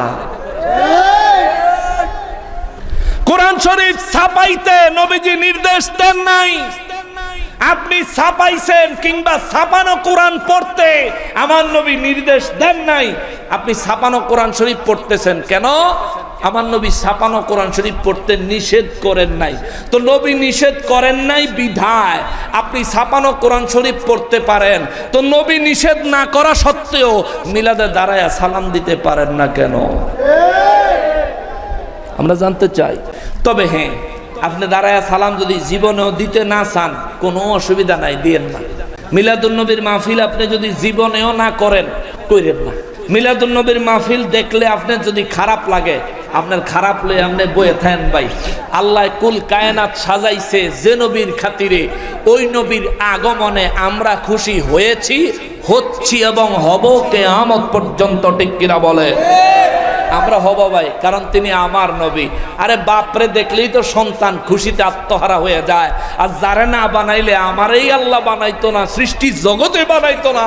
আমার ওই নবীর আগমনকে কেন্দ্র করে আমরা আনন্দ উদযাপন করি। কোরআন সুন্নাহ মোতাবেক, ইসলামী শরীয়ত মোতাবেক কোরআন সুন্নাহর মজলিস তৈরি করি, কোরআন সুন্নাহ তালিমাতের ব্যবস্থা করি। এটা যদি আপনার কাছে ভালো না লাগে, মানুষের লগে থাইকো না, গোয়াল ঘরে গিয়া হতো। ঠিক কিনা বলেন? মানুষের লগে থাকার মতো উপযুক্ত ব্যক্তি তুমি না। আল্লাহ হেদায়েত দেখ। জোরে কর আমিন। আর জোরে কর না আমিন। মুআজ্জাজ মুকাররম, আর সামনে যাবো না গো, রাত অনেক হয়ে গেছে।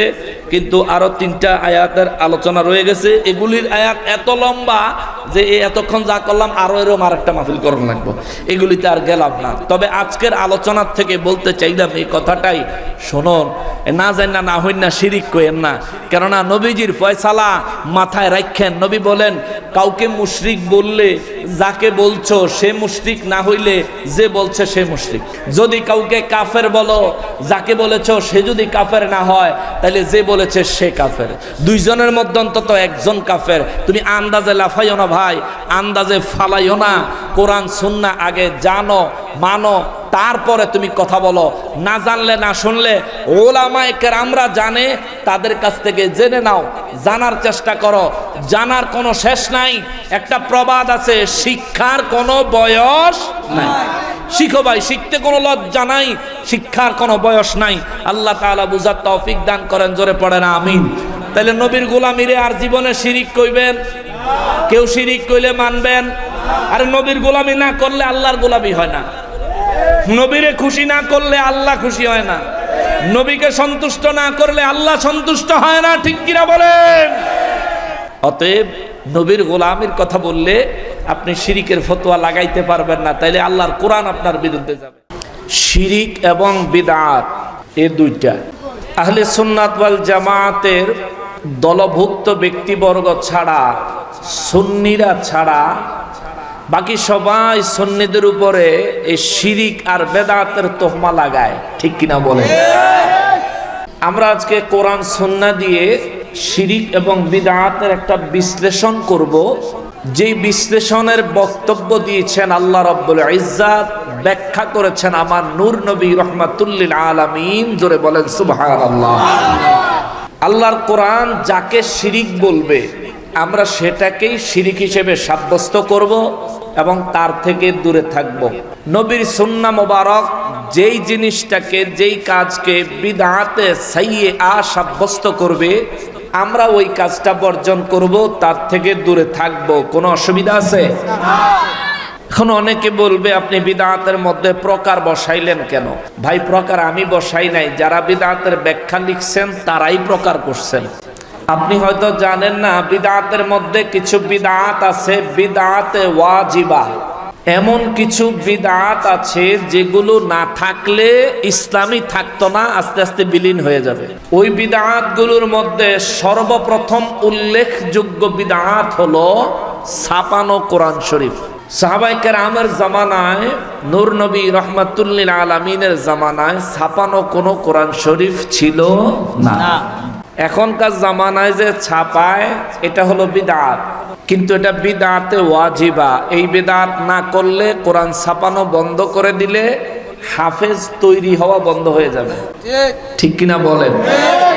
এতে করে আস্তে আস্তে আল্লাহর এই জমিন থেকে কোরআন হারায়া যাবে।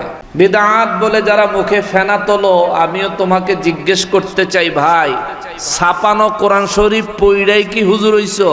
তো তুমি তো বিদআত পইড়া হুজুর হইছো। তোহমা লাগানোর আগে চিন্তা করবা, ইনশাআল্লাহুল আজিজ বিস্তারিতভাবে আলোচনা আসছে।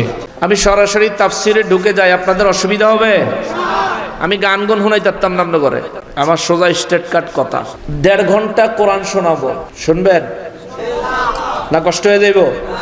আর যদি কষ্ট হয়ে যায় তাহলে 1 ঘন্টা করে দিই। 1.5 ঘন্টা শুনবেন? আমার জান থাকে বা যায়, আমি 1.5 ঘন্টা কইছি, 1.5 ঘন্টা শোনাবো ইনশাআল্লাহ। সূরা নিসা কোরআন শরীফের সিরিয়ালের 4 নাম্বার সূরা। কোরআন শরীফের সবচেয়ে বড় সূরার নাম হচ্ছে সূরা বাকারা। দ্বিতীয় নাম্বার সবচেয়ে বড় সূরার নাম হচ্ছে সূরাতুন নিসা। জোরে কন্যা সুবহানাল্লাহ।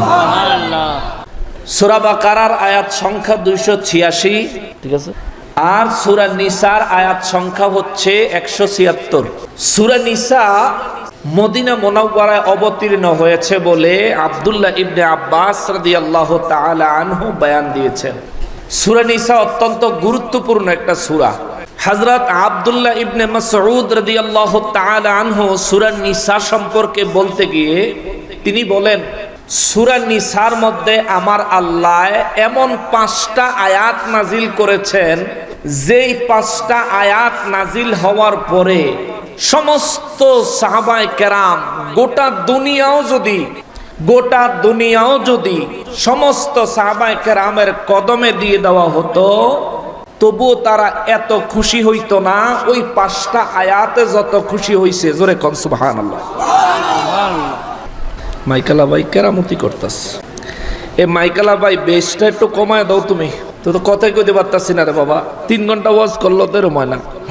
সূরা নিসার এই 5টা আয়াত হলো, আমি আয়াতগুলো বলবো না, এই 5টা আয়াতের থেকে একটা আয়াতের উপর আলোচনা আরম্ভ করব। সূরা নিসার 31 নম্বর আয়াত, সূরা নিসার 40 নম্বর আয়াত, সূরা নিসার 48 নম্বর আয়াত, সূরা নিসার 64 নম্বর আয়াত, সূরা নিসার 103 নম্বর আয়াত। জোরে কোন সুবহানাল্লাহ। আস্তে আস্তে একবার না দিলে তো গরম লাগবে। আচ্ছা ঠিক আছে, থাক। এই 5টা আয়াত, যদি এই 5টা আয়াতের উপর কথা বলি অনেক সময় লাগবে। আমি 64 নম্বর আয়াতে কারিমা থেকে ধরে দেখি কত দূর যাওয়া যায়।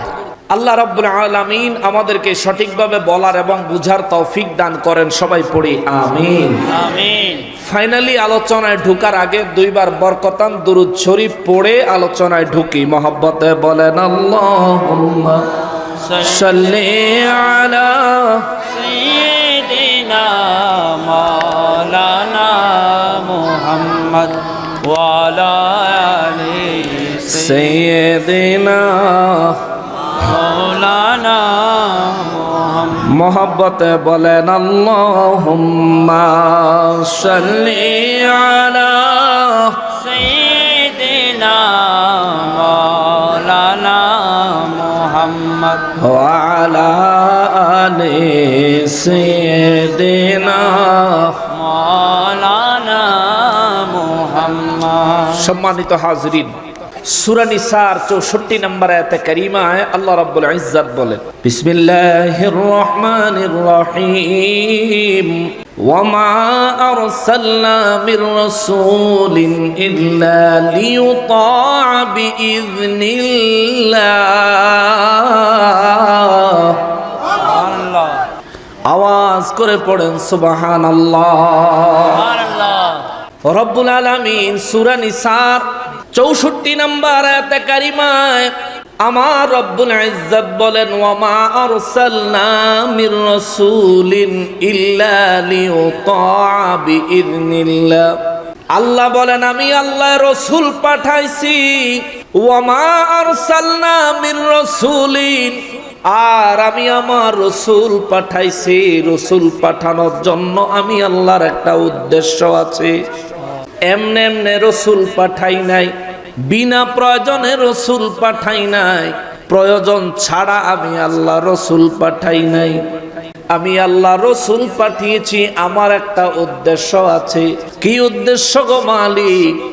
আমার রব্বুল ইজ্জত বলেন, ইল্লা লিইউতাআ, আমি আল্লাহ রসুল পাঠাইছি রসুলের গোলামি করার জন্যে।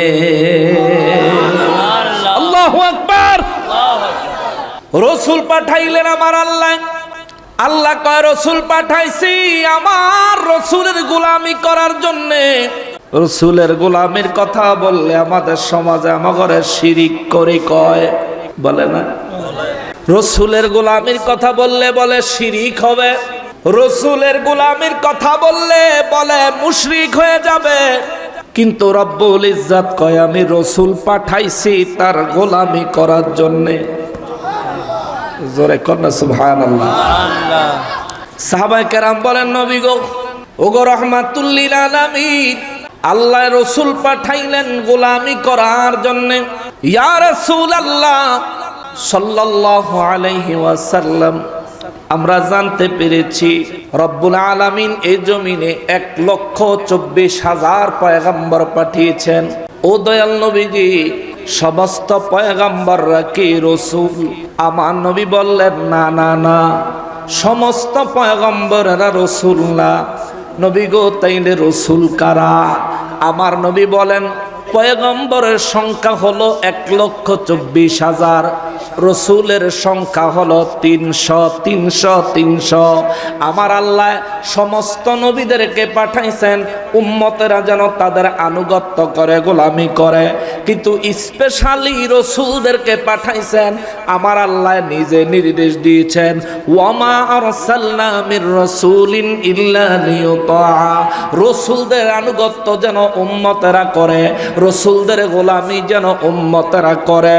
বিশেষ করে আমি নবী রহমাতুল লিল আলামিনের গোলামি করার জন্য আমার রব্বুল ইজ্জাত নির্দেশ দিয়েছেন, ওয়ামা আরসালনা মির রাসূলিন ইল্লা লিইউতাআ।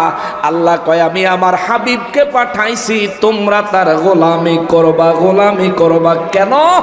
আল্লাহ কয় বিইذনিল্লাহ, এটাই আমি আল্লাহর নির্দেশ। আল্লাহু আকবার।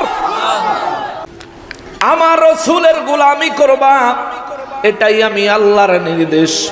যদি এই আয়াতটুকুর সরল অনুবাদ করি, তাইলে অনুবাদ হবে এমন, আল্লাহ বলেন, ওয়ামা আরসালনা মির রাসূলিন, আর আমি রসুল পাঠাই নাই সরল অনুবাদ, বাংলা অনুবাদ যদি কোন কোরআন শরীফে দেখেন তখন দেখবেন এভাবেই লেখা আছে, ওয়ামা আরসালনা মির রাসূলিন। সবাই একটু জিকির করেন, আল্লাহ আল্লাহ আল্লাহ আল্লাহ আল্লাহ আল্লাহ। এর বেস বাড়ায় রাখছে, ফের না বেস বাড়ায় রাখছে। মাইক চলছে, একটু সুশৃঙ্খল ভাবে বসলে লাইট কম থাকুক, আমাদের আলোচনা চলুক, না অসুবিধা হবে? নারে তাকবীর, এই আওয়াজে মানি না। নারে তাকবীর, নারে রিসালাত, নারে রিসালাত, নারে রিসালাত। পবিত্র ঈদ মিলাদুন নবী, পবিত্র ফাতিহা ইয়াজদা হোক। সম্মানিত হাজিরিন, যে কথাটা বলছিলাম, যদি কালামে হাকিমের এই আয়াতে কারিমা টুকুর সরল অনুবাদ করি, সরল অনুবাদ হবে ওয়ামা আরসালনা মির রাসূলিন, আর আমি আল্লাহ রসুল পাঠাই নাই ইল্লা লিয়ুতা, গোলামি যেন না করে, গোলামি করা ছাড়া, বিইذনিল্লাহ, আমি আল্লাহর অনুমতি সহ। যদি এটার মুদ্দা কথাটা আনি তাইলে মুদ্দা কথা হবে, আল্লাহ বলেন ওয়ামা আরসালনা মির রাসূলিন ইল্লা লিয়ুতা বিইذনিল্লাহ, আমি রব্বুল আলামিন আমার রাসূলদেরকে পাঠাইছি, আমার নির্দেশ হলো তোমরা আমার রাসূলদের আনুগত্য করবা, গোলামি করবা। চিৎকার দিয়া বলেন সুবহানাল্লাহ। রসুল পাঠাইলেন আমার আল্লাহ আনুগত্য করার জন্যে, রসুল পাঠাইলেন আমার আল্লাহ গোলামি করার জন্যে। বলবেন হুজুর, আনুগত্য আর গোলামি তো এক নয়। আনুগত্য শব্দ বাংলা, গোলামি হলো আরবি। আমি সব ভাইনা দিচ্ছি, কালকে পিছনে পিছনে কিছু লোক কথা কই না, আমি জানি হেন আছে। আপনি পিছনে কথা বলার সুযোগ আমি রাখবো না, আপনি একটু বসেন, প্রত্যেকটা কথার সমাধান দিব ইনশাআল্লাহ। এরপরেও যদি আপনার মনে প্রশ্ন থাকে একটু অপেক্ষা করেন, মুনাজাতের আগে আমি টাইম দিব, আপনি আমাকে বলবেন হুজুর এই জায়গায় বুঝি নাই, আমি আবার বুঝাবো। না অসুবিধা আছে? আমরা কি ঝগড়া চাই? আমরা সমাধান চাই, ঠিক কিনা বলেন? আমরা ঝগড়া চাই না। গোলামি শব্দটা আরবি, আনুগত্য শব্দটা বাংলা। তাইলে আমি এখানে গোলামি এবং আনুগত্য বললাম কেন? যদি গোলামির অর্থ নেন, গোলামি শব্দের অর্থ হলো এমন ভাবে আনুগত্য করা, এই আনুগত্যের বাইরে তার আর কোনো কাজ নাই। গোলাম যদি আপনি রাখেন, গোলামের কাজ হলো আপনি তাকে যা নির্দেশ দিবেন সে তার উপর আমল করবে, ওই কাজটাই করবে, কিছু বেশিও করবে না, কিছু কমও করবে না, ঠিক কিনা? কথা বলেন ঠিক কিনা? গোলামের কাজ হলো যা নির্দেশ হবে তা করবেন, যা করতে নিষেধ করা হবে তা বাদ দিবে, যতটুকু করতে বলবে ততটুকুই করবে। এইবার আমার রাসূল সাল্লাল্লাহু আলাইহি ওয়াসাল্লামের ক্ষেত্রে আনুগত্যের কথাটা আমি গোলামির অর্থে কেন নিলাম? কারণ হলো আমার আল্লাহ কুরআনুল কারীমে আরেক জায়গার মধ্যে আল্লাহ বলেন, বিসমিল্লাহির রহমানির রহিম, মা আতাকুমুর রাসূলু ফাখুযুহু ওয়া মা নাহাকুম আনহু ফাতাহু।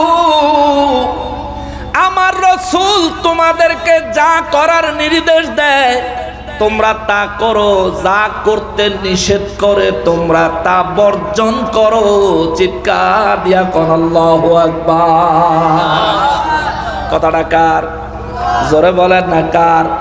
কথাটা কার? আল্লাহ কয় আমার রাসূল যা করতে বলে, যা করতে নির্দেশ দেয় তোমরা তা করবা। আল্লাহ কয় আমার রসুল যা করতে নিষেধ করে তোমরা তা বর্জন করবা। ও মুসলমান, কিছুক্ষণ আগে আমি গোলামের ব্যাখ্যা দিয়েছি। গোলামের ব্যাখ্যা হলো যা নির্দেশ দিবে তা পালন করবে, যা করতে নিষেধ করবে তা বর্জন করবে, যা যতটুকু নির্দেশ দিবে তা ততটুকুই করবে, বেশিও করবে না কমও করবে না। এইটা যদি গোলাম হয়। আরে গোলামের ব্যাখ্যা তো আমার আল্লাহ নিজে কোরআনুল কারীমে বলে দিয়েছেন। আল্লাহ কয় ওয়া মা তাকুমুর রাসূলু ফাখুযুহু ওয়া মা নাহাকুম আনহু ফান্তাহু। সূরা নিসার 64 নম্বর আয়াতে আল্লাহ কয় রসুল পাঠাইছে আনুগত্য করার জন্য। আনুগত্যটা কেমন হবে? রসুল যা করতে নির্দেশ দিবে তা করবা, যা করতে নিষেধ করবে তা তোমরা বর্জন করবা। এখানে কয় আনুগত্য, কিন্তু আল্লাহর ওই আয়াতে কারিমায় কয় গোলামি গোলামি গোলামি গোলামি। এই জন্যই তো সুন্নিরা কয় নবীর আনুগত্য, নবীর গোলামি করার জন্যেই আমার আল্লাহ আমার নবী সহ সমস্ত রসুলদেরকে পাঠাইছেন। চিৎকার দিয়া কোন সুবহানাল্লাহ। এইটুকু বুঝছেন? এইটুকু বুঝছেন? কথা বলেন না কেন? না বুঝলে কোন বেলে বুঝি নাই, আবার ওয়াজ করুন। এইটুকু বুঝছেন? নবীর আনুগত্য করতে হবে। আল্লাহ বলেন আমি রসুল পাঠাইছি গোলামি করার জন্য। তাও গোলামি তুমি নিজের থেকে করবা এমন না। আল্লাহ কয় বিইজনিল্লাহ, আমার রসুলের গোলামি করা এটা আমি আল্লাহর নির্দেশ। জোরে কর সুবহানাল্লাহ, আরো জোরে কর সুবহানাল্লাহ। নবীর গোলামি করার নির্দেশ কার? জোরে বলেন কার? এবার যারা গোলামির কথা বললে শিরিক বলে তাদের ফতোয়া ঠিক না বেঠিক? জোরে বলেন ঠিক না বেঠিক? চরমভাবে বেঠিক। আপনি কিভাবে বলেন? যদি কোরআনুল কারীম থেকে নবীর গোলামির আরো একটু সংজ্ঞা নেই, কোরআন বিল কোরআন, কোরআন থেকে কোরআন ব্যাখ্যা নিচ্ছি। হাদিস কইলে কব জয়ীফ হইছে, জাল হইছে, দুর্বল হইছে। হের পক্ষে গেলেই আল হাদিস, হের বিরুদ্ধে গেলেই জাল হাদিস। ঠিক না? হ্যাগো হুজুর হইলেই বিরাট হুজুর, খুতবার ভিতরে ফইলা দিন ভুল। ঠিক কিনা বলেন?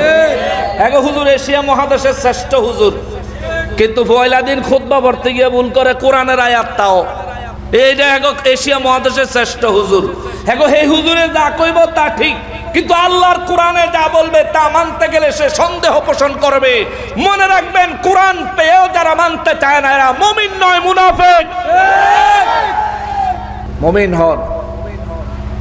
আপনি সারা জীবন একটা কাজ করতেছেন, যেদিন কোরআন থেকে নবীর সুন্নাহ মোবারক থেকে ইমামগণের মত থেকে যেদিন ফয়সালা পাবেন আপনার এই কাজটা কোরআন সুন্নাহ সম্মত নয়, সেই দিন সেই মুহূর্তে ওই কাজটা বর্জন করা আপনার ঈমানি দায়িত্ব।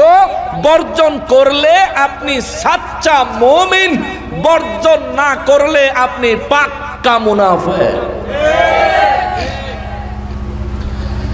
মুসলমানের আরিফ, আমার পেয়ারা নবীর উম্মতের আরিফ, যদি ইতাআতের কোরআনুল কারীম থেকে আরো একটা ব্যাখ্যা নেই, এই একই সূরা সূরা নিসার 80 নম্বর আয়াতে আমার আল্লাহ বলেন, 64 নম্বর আয়াতে আমার আল্লাহ কয় আমি রসুল পাঠাইছি, আমার নির্দেশ হলো রসুলের আনুগত্য করবা। আমি রসুল পাঠাইছি, আমার নির্দেশ হলো আমার হাবিব যা করতে বলবে তাই করবে, যা করতে নিষেধ করবে তা বর্জন করবে। এই জায়গায় আইসা আমাগো দেশের হুজুররা আমাগরে ফতুয়া দিব, নবী কি আপনি ঘরে মিলাদ পড়তেন কইছেনি? ঠিক না? নবী কি আপনি ঘরে মিলাদে দাঁড়ায়া সালাম দিতে কইছেনি? তে আমার ঘরে কইব আপনার দলিল দিয়ে আপনারে ঠেক দিলাম। আল্লাহ বলছেন নবী যা করতে বলেছেন তা করবেন, নবীজি যা ছাড়তে বলেছেন তা ছাড়বেন। তাইলে এর বাইরে তো কিছু নাই। যে ভাই এমন চিন্তা মাথায় নিয়ে ঘুরেন, ভাই বিনয়ের সাথে আপনাকে বলি জীবনে বহুত দোলাই দিছি, আজকে বিনয়ের সাথে বলে যায়, আল্লাহর কথাটা ভালো করে খেয়াল করেন। রব্বুল ইজ্জত বলেন, ওয়ামা আতাকুমুর রাসূলু ফাখুযুহু, আমার রাসূল তোমাদেরকে যা করার জন্য নির্দেশ দেয়, আল্লাহ কয় তা তোমরা করো। ওয়ামা নাহাকুম আনহু ফাতাহু, আর তোমাদেরকে যা করতে নিষেধ করে তা তোমরা বর্জন করো। খেয়াল করেন, যা করতে বলেছেন তা করো, যা করতে নিষেধ করেছেন তা বর্জন করো, তা বাদ দাও। নির্দেশ কার? এবার আপনি বলবেন, হুজুর নবীজি মিলাদে কিয়াম করত কি কইছেনি? এটা আপনি আয়াতের প্রথম অংশ অনুযায়ী আমারে প্রশ্ন করলেন। এবার একই আয়াতের শেষের অংশ হিসেবে আমি আপনারে প্রশ্ন করি, নবীজি মিলাদে কিয়াম করত কি মানা করছেনি? এই কথা কন না কা? নিষেধ করছে? আল্লাহ বলছে যা করার নির্দেশ দিয়েছেন তা তোমরা গ্রহণ করো। আল্লাহ বলেন যা করতে নিষেধ করেছেন তা তোমরা বর্জন করো। এবার আপনি আমারে দলিল দিবেন মিলাদে কিয়াম করতে নবী বলেছেন কিনা। যদি না বলে থাকেন আপনারা দাঁড়ান কেন? আমিও আপনাকে প্রশ্ন করব, মিলাদে কিয়াম করতে নবীজি নিষেধ করছেন কিনা। যদি নিষেধ করে না থাকেন তাইলে আপনি বিরোধিতা করেন কেন? ঠিক কিনা বলে? যদি নবী নিষেধ না করে থাকেন তাইলে আপনি বিরোধিতা করবেন কেন? তাইলে এটার ফয়সালাটা কি হবে? নবীজি নির্দেশ দেন নাই বিদায় যদি আপনি নিষেধ করেন, আপনি তো নিষেধ করার কেউ না। নিষেধ করব নবীজি, আদেশ দিব নবীজি, ঘোষণাকার আল্লাহ। আদেশও দিব নবীজি, নিষেধও করবেন নবীজি। মিলাদে কিয়াম করতে আমার নবী বলেন নাই, এটা সত্য, কিন্তু মিলাদে কিয়াম করতে আমার নবী নিষেধ করেন নাই, এটাও সত্য। এইবার আপনি কই যাইবেন? কোরআনুল কারীম ছাপাইতে আমার নবী নির্দেশ দেয় নাই, ছাপানো কোরআন শরীফ পড়ার জন্য আমার নবী নির্দেশ দেয় নাই। আপনি পড়লেন কেন? বাজার থেকে টাকা দিয়া কোরআন কিনলেন কেন? বাজার থেকে টাকা দিয়া কোরআন শরীফ ছাপানো কিনলেন। তাইলে বুঝেন, আমরা যদি মিলাদে দাঁড়ায়া নবীরে সালাম দে, এটা যদি বেদাত হয়, এটা তো ফ্রি। ছাপানো কোরআন শরীফ আপনি তো বেদাত টাকা দিয়া কিনে আনছেন, আপনি টাকা খরচ করে বেদাত কিনে আনছেন। কিন্তু আমি প্রথমেই বলেছি কোরআনুল কারীম ছাপানো বর্তমানে বিদআত হলো, বিদআতে ওয়াজিবা হয়ে গেছে, নাইলে আস্তে আস্তে কোরআন বিলীন হয়ে যাবে। হাদিস শরীফের কিতাবগুলি ছাপানো বিদআত, কিন্তু বিদআতে ওয়াজিবা হয়ে গেছে। এগুলো যদি বন্ধ করে দেয় ইসলামী শিক্ষা আস্তে আস্তে বিলীন হয়ে যাবে। অতএব পাগল হইয়া যায়েন না, খালি মিলাদের কিয়ামের বিরুদ্ধে ফতুয়া লাগানোর লাগিয়া, বেদাত বেদাত চিৎকার দেওয়ানোর লাগিয়া পাগল হইয়া যায়েন না ভাই। আমরা মিলাদে কিয়াম করি আপনার বাবার সম্পদ দখল করার জন্য না, দয়াল নবীজিকে একটু তাজিম করার জন্য। আমরা মিলাদে কিয়াম করি আপনাকে আঘাত দেওয়ার জন্য না, আল্লাহ এবং তার রাসূলকে খুশি করার জন্য। ভাই এটাই। আপনি যে পড়েন না, আমরা কোনো দিনও আপনারে জোর করি না, ঠিক কিনা বলেন? আপনি যে পড়েন না, আপনাকে কোনো দিনও আমরা জোর করি না। আপনি যেমন 2-4-5 জন লইয়া সমাজে জোর দেখাইতে চান, ইচ্ছা করলে আমরাও কিন্তু পারি, কিন্তু দেখাই না। কেন জানেন? আপনাদেরকে আমাদের সমকক্ষ মনেই করি না। লাগমু তো এমন বেড়ার লগে, যে বেড়ার লগে লাইগা হারলেও ইজ্জত থাকে, ছাগল ফাগলের লগে লাইগা কোনো লাভ নাই। ও ভাই, আমি তো আপনাকে জোর করি না, তাইলে আপনি আমাকে এটা বাদ দেওয়ার জন্য এমন জোর করতেছেন কেন? আপনি তো রসুল না, আল্লাহ তো আপনাকে এই দায়িত্ব দেয় নাই। আল্লাহ এই দায়িত্ব দিচ্ছেন রসুলকে। কি? ওয়ামা আতাকুমুর রাসূলু ফাখুযুহু, আমার হাবিব যা করতে নির্দেশ করেছেন তোমরা করো। ওয়ামা নাহাকুম আনহু ফান্তাহু, আমার হাবিব যা করতে নিষেধ করেছেন তা তোমরা বর্জন করো। এই আয়াতের প্রথম অংশ দিয়া যদি আপনি আমার দিকে বিদআতের আঙ্গুল তোলেন একটা, আমিও আপনাকে বলবো আপনার দিকেই বিদআতের আঙ্গুল তিনটা। মসজিদ টাইলস করলেন কেন? মসজিদে এসি লাগাইলেন কেন? মসজিদে ফ্যান লাগাইলেন কেন? মসজিদে বিদ্যুতের লাইট ব্যবহার করলেন কেন? মসজিদে তো জাক জমক পূর্ণ করলেন কেন? ইমামতি কইরা মাস শেষে বেতন নিলেন কেন? মাদ্রাসার শিক্ষকতা করে মাস শেষে বেতন নিলেন কেন? এই সবগুলি কেনর উত্তর দেন, মিলাদে কিয়ামের উত্তর আমি দিতাছি, কথা কন ঠিক কিনা? মুসলমানের আরিফ, আমার পেয়ারা নবীর উম্মতের আরিফ, যেই কথাটা বলতেছিলাম রে বাবা, কুরআনুল কারীমে নবীর গোলামির কথা আমার আল্লাহ সূরা নিসার 64 নম্বর আয়াতে আমার আল্লাহ বললেন, ওয়ামা আরসালনা মির রাসূলিন ইল্লা লিইউতা বিইذনিল্লাহ। আমি আল্লাহ রাসূল পাঠাইছি কারণ রাসূলের গোলামি করবা, এটা আমি আল্লাহর নির্দেশ, আমি আল্লাহর নির্দেশ। সাহাবায়ে কেরাম নবীজি রাহমাতুল্লিল আলামিনের দরবারে হাত জোড় করে কাকুতি বিনতি লইয়া আমার নবীজিকে জিজ্ঞেস করেন, নবী গো, আল্লাহ বললেন আপনার গোলামি করার জন্য, আনুগত্য করার জন্য। ইয়া রাসূলুল্লাহ সাল্লাল্লাহু আলাইহি ওয়াসাল্লাম, আপনার আনুগত্য আমরা অবশ্যই করব, অবশ্যই করব, কোনো সন্দেহ নাই গো নবীজি। কিন্তু আল্লাহ যে নির্দেশ দিলেন আপনি নবীর আনুগত্য করার জন্য, আপনার আনুগত্য যদি করি আমরা কি পাবো? আল্লাহ আমাদেরকে কি দিবেন? আমার আল্লাহ সূরা নিসার 80 নম্বর আয়াতে কারিমা নাজিল করে বলেন, হুজুর সাহাবায়ে কেরামের এই প্রশ্নটার আমি আল্লাহর পক্ষ থেকে উত্তর দেন। প্রশ্নের উত্তরটা কি দেখেন আমার আল্লাহ কত মধুর ভাবে বলেছেন। আল্লাহ বলেন, বিসমিল্লাহির রহমানির রহিম, মান ইউতি'র রাসূল ফাকাদ আতা আল্লাহ। আল্লাহু আকবার, রব্বুল আলামিন। একই সূরা, কিন্তু একই সূরার 80 নম্বর আয়াত আল্লাহ কয়, রব্বুল ইজ্জত বলেন, মান ইউতি'র রাসূল।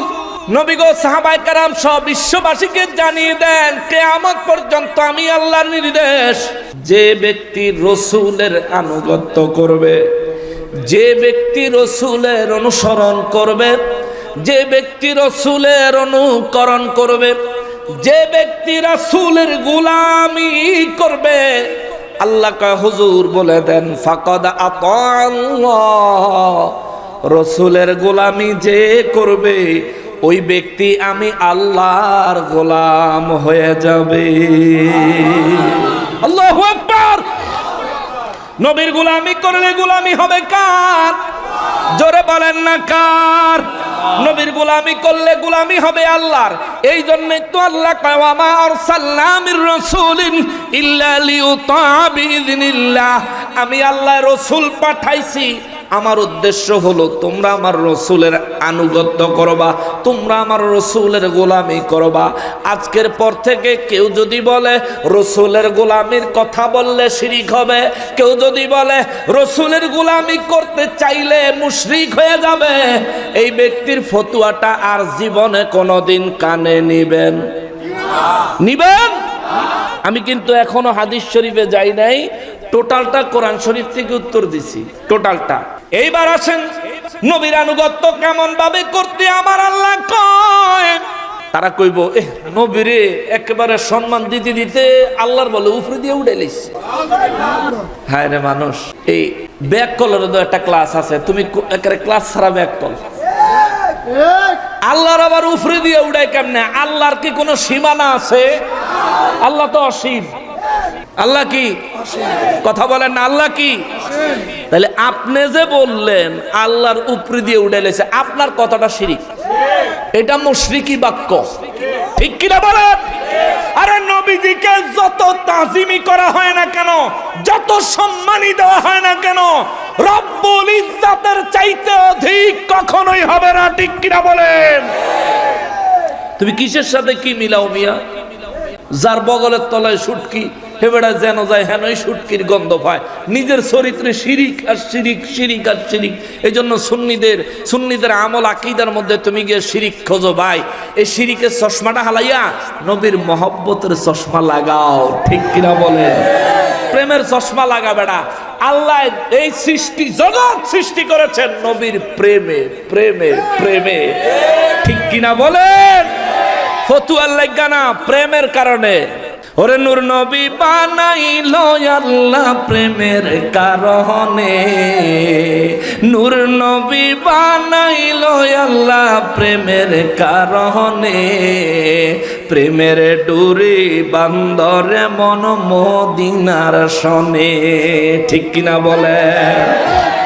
মুসলমানের আরে নাচ শোনাইতে ইচ্ছা করে, আমারও গাইতে মজা লাগে, কিন্তু যেই জিনিস ধরছি এটার আবার ভালো করে এই কোনা কাঞ্চি মাইরা ফিনিশিং দিয়া না গেলে কালকে অনেকেই আমার গাইল দিবে। এমনি এক বাজানের কাছে শুনলাম, কেডা বলে আমার মারে তুললে বলে গাইল দিছে, আমি আইবো দেখা। আল্লাহ তারে হেদায়েত দেখ, জোরে কনা আমি। আমার মারে তুললে তুই গালি দেশ বেটা, তোর মাও মা, আমি সম্মান করি, আমার মাও মা। আমার মা একটা সন্তান জন্ম দিছে, সে আজকে এখানে, তুই আজকে ওখানে, কার লগে কি জোড়া দেশ? আমারও তুই মার, আমি মাইন্ড করবো না, কিন্তু আমার মাকে তুলে গালি দিবি না। আমার মার গর্বের দাম আছে। তোমার মাকে সম্মান করি, কিন্তু তোমার মায়ের জিন্দেগি ব্যর্থ, তোমার মতো বকলম কুলাঙ্গার জন্ম দিছে। তুমি আলেমকে গালি দাও কোন সাহসে ভাই? একজন হক্কানি আলেমকে কেউ গালি দিলে ঘরের স্ত্রী তালাক হয়ে যায়। এখন তুমি আমারে যদি প্রমাণ করতে না পারো যে আমি বাতিল, তুমি যদি প্রমাণ করতে না পারো যে আমি ইসলাম থেকে খারিজ ব্যক্তি, তাহলে তুমি আমার গালি দিছো, তোমার বউ তালাক, বউর লগে থাকো না, হুজুর ঘরে দিয়া ঠিক করে লইও। কেন এরকম করো? আমি আইসি দো, আবার আইমো, আবার আইমো, যখন দরকার হইব তখন আইমো। সারা বাংলাদেশ ঘুরে বেড়াই, তোমাদের হুজুরদেরকে খুঁজে বেড়াই। কয়দিন আগেও শেরপুর ডিসি অফিসে গিয়ে 2.5 ঘন্টা বয়ে আসছিলাম, তোমরার বাপের আসে নাই। 2.5 ঘন্টা বসেছিলাম ডিসি সাহেবের অফিসে, শেরপুর সদরে, জামালপুর শেরপুরে। মুফতি আলাউদ্দিন জিহাদি সাহেব, হাসনাইন আহমদ আল কাদরি সাহেব, আমরা এক ঝাঁক ওলামায়ে কেরাম ডিসি সাহেবের আহ্বানে আমরা সেখানে গিয়ে উপস্থিত হয়েছি, কিন্তু তোমাদের আলেমরা আসে নাই। পাগলামি করিস না ভাই, ইসলাম কোনো দলাদলির বিষয় নয়, এটা প্রেমের বিষয়, মহব্বতের বিষয়। জোরে কন্যা সুবহানাল্লাহ। কে প্রেমটা কেমন হইতে হবে? প্রেমের কথা বললে হয়তো ভাই তুমি কইবা যে ন্যায় হইলে মানি, অন্যায় হইলে মানি না, তুমি এটা কইবা। শরীয়ত সম্মত হইলে মানি, শরীয়ত সম্মত না হইলে মানি না। ও ভাই, মসজিদ ভাঙা কিংবা আগুন দিয়া জ্বালায়া দেওয়া, এটা কি ন্যায় কাজ না অন্যায়? জোরে বলেন না কেন? মসজিদ ভেঙে ফেলা, মসজিদে আগুন দেওয়া, এটা অন্যায় আমরা বুঝি, সাহাবায়ে কেরাম বুঝে নাই?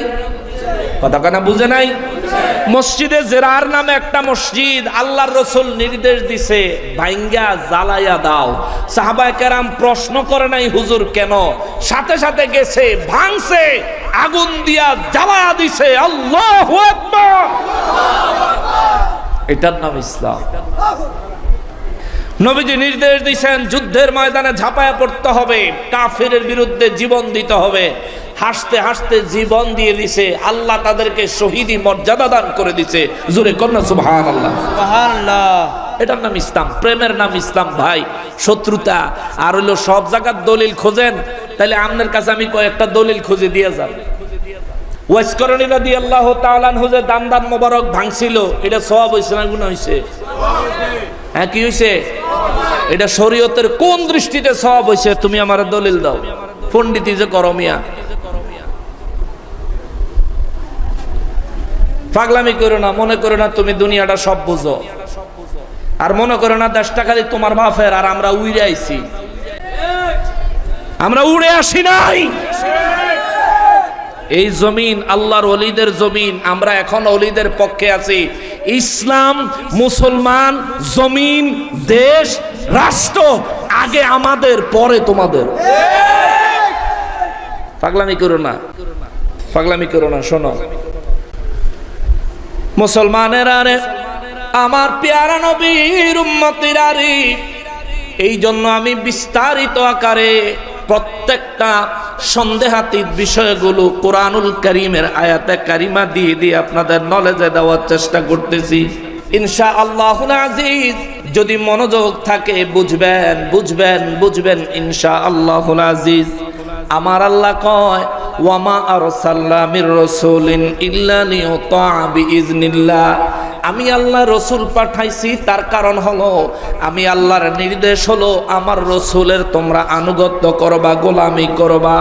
এই গোলামি কেমন হবে, এই গোলামির নকশা কেমন হবে, কিভাবে গোলামি করলে যথেষ্ট হবে, এই আয়াতে কারিমা শেষের অংশে আইসা আমার আল্লাহ কয় গোলামি এমন ভাবে করবা।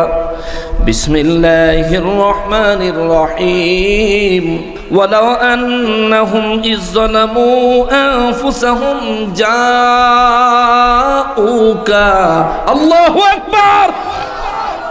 রব্বুল আলামিন কয় গোলামিটা রাসূলের এমন ভাবে করবি, নবী গো তাদেরকে বলে দেন, তাদেরকে জানাইয়া দেন গোলামিটা তারা যেন এমন ভাবে করে, যদি তারা গুনাহ করে, যদি তারা নিজের নফসের উপর জুলুম করে, যদি তারা গুনাহ করতে করতে গুনায় জর্জরিত হয়ে যায়, হুজুর তাদেরকে বলেন তারা যেন জাউকা, আপনি নবীর কাছে আসে।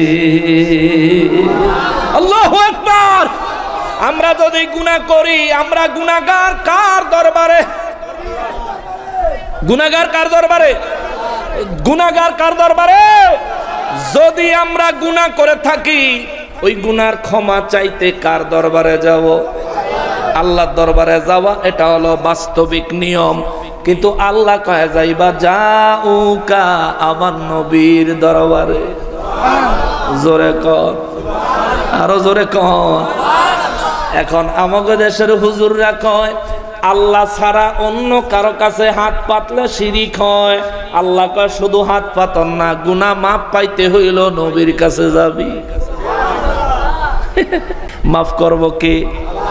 মাফ করবেন কে? রাস্তা দেখায়া দেয় কে? আল্লাহ কয় মাফ পাইবি আমার কাছে না, নবীর কাছে যা, নবীর কাছে যা, নবীর কাছে যা। আল্লাহু আকবার। নবীর কাছে যাওয়ার জন্য আমার আল্লাহ বলেন ওয়ালাউ আন্নাহুম ইযলামু, যদি তুমি নিজের নফসের উপরে জুলুম করো, আল্লাহ কয় জাউকা, হুজুর তাকে বলেন সে যেন আপনার কাছে আসে। এখন আপনি হয়তো বলবেন হুজুর কোরআনুল কারীম থেকে বলেছেন আমি দ্বিমত করব না, কিন্তু আমার নবীজির জীবদ্দশায় সাহাবায়ে কেরাম গুনাহ করে আমার নবীর দরবারে গেছিলেন কিনা? আমি আপনাকে একটা দলিল দিয়া যাই। শুধুমাত্র আমার নবীর জীবদ্দশায় নয়, আমার নবীর ইন্তেকাল মোবারকের পরেও আমার নবী রাহমাতুল লিল আলামিনের সাহাবীরা গুনাহ করলে নবীজি রওজা মোবারকের কাছে আইসা কাঁদতো, আল্লাহ তাদেরকে ক্ষমা করতেন। চিৎকার দিয়া কোন সুবহানাল্লাহ।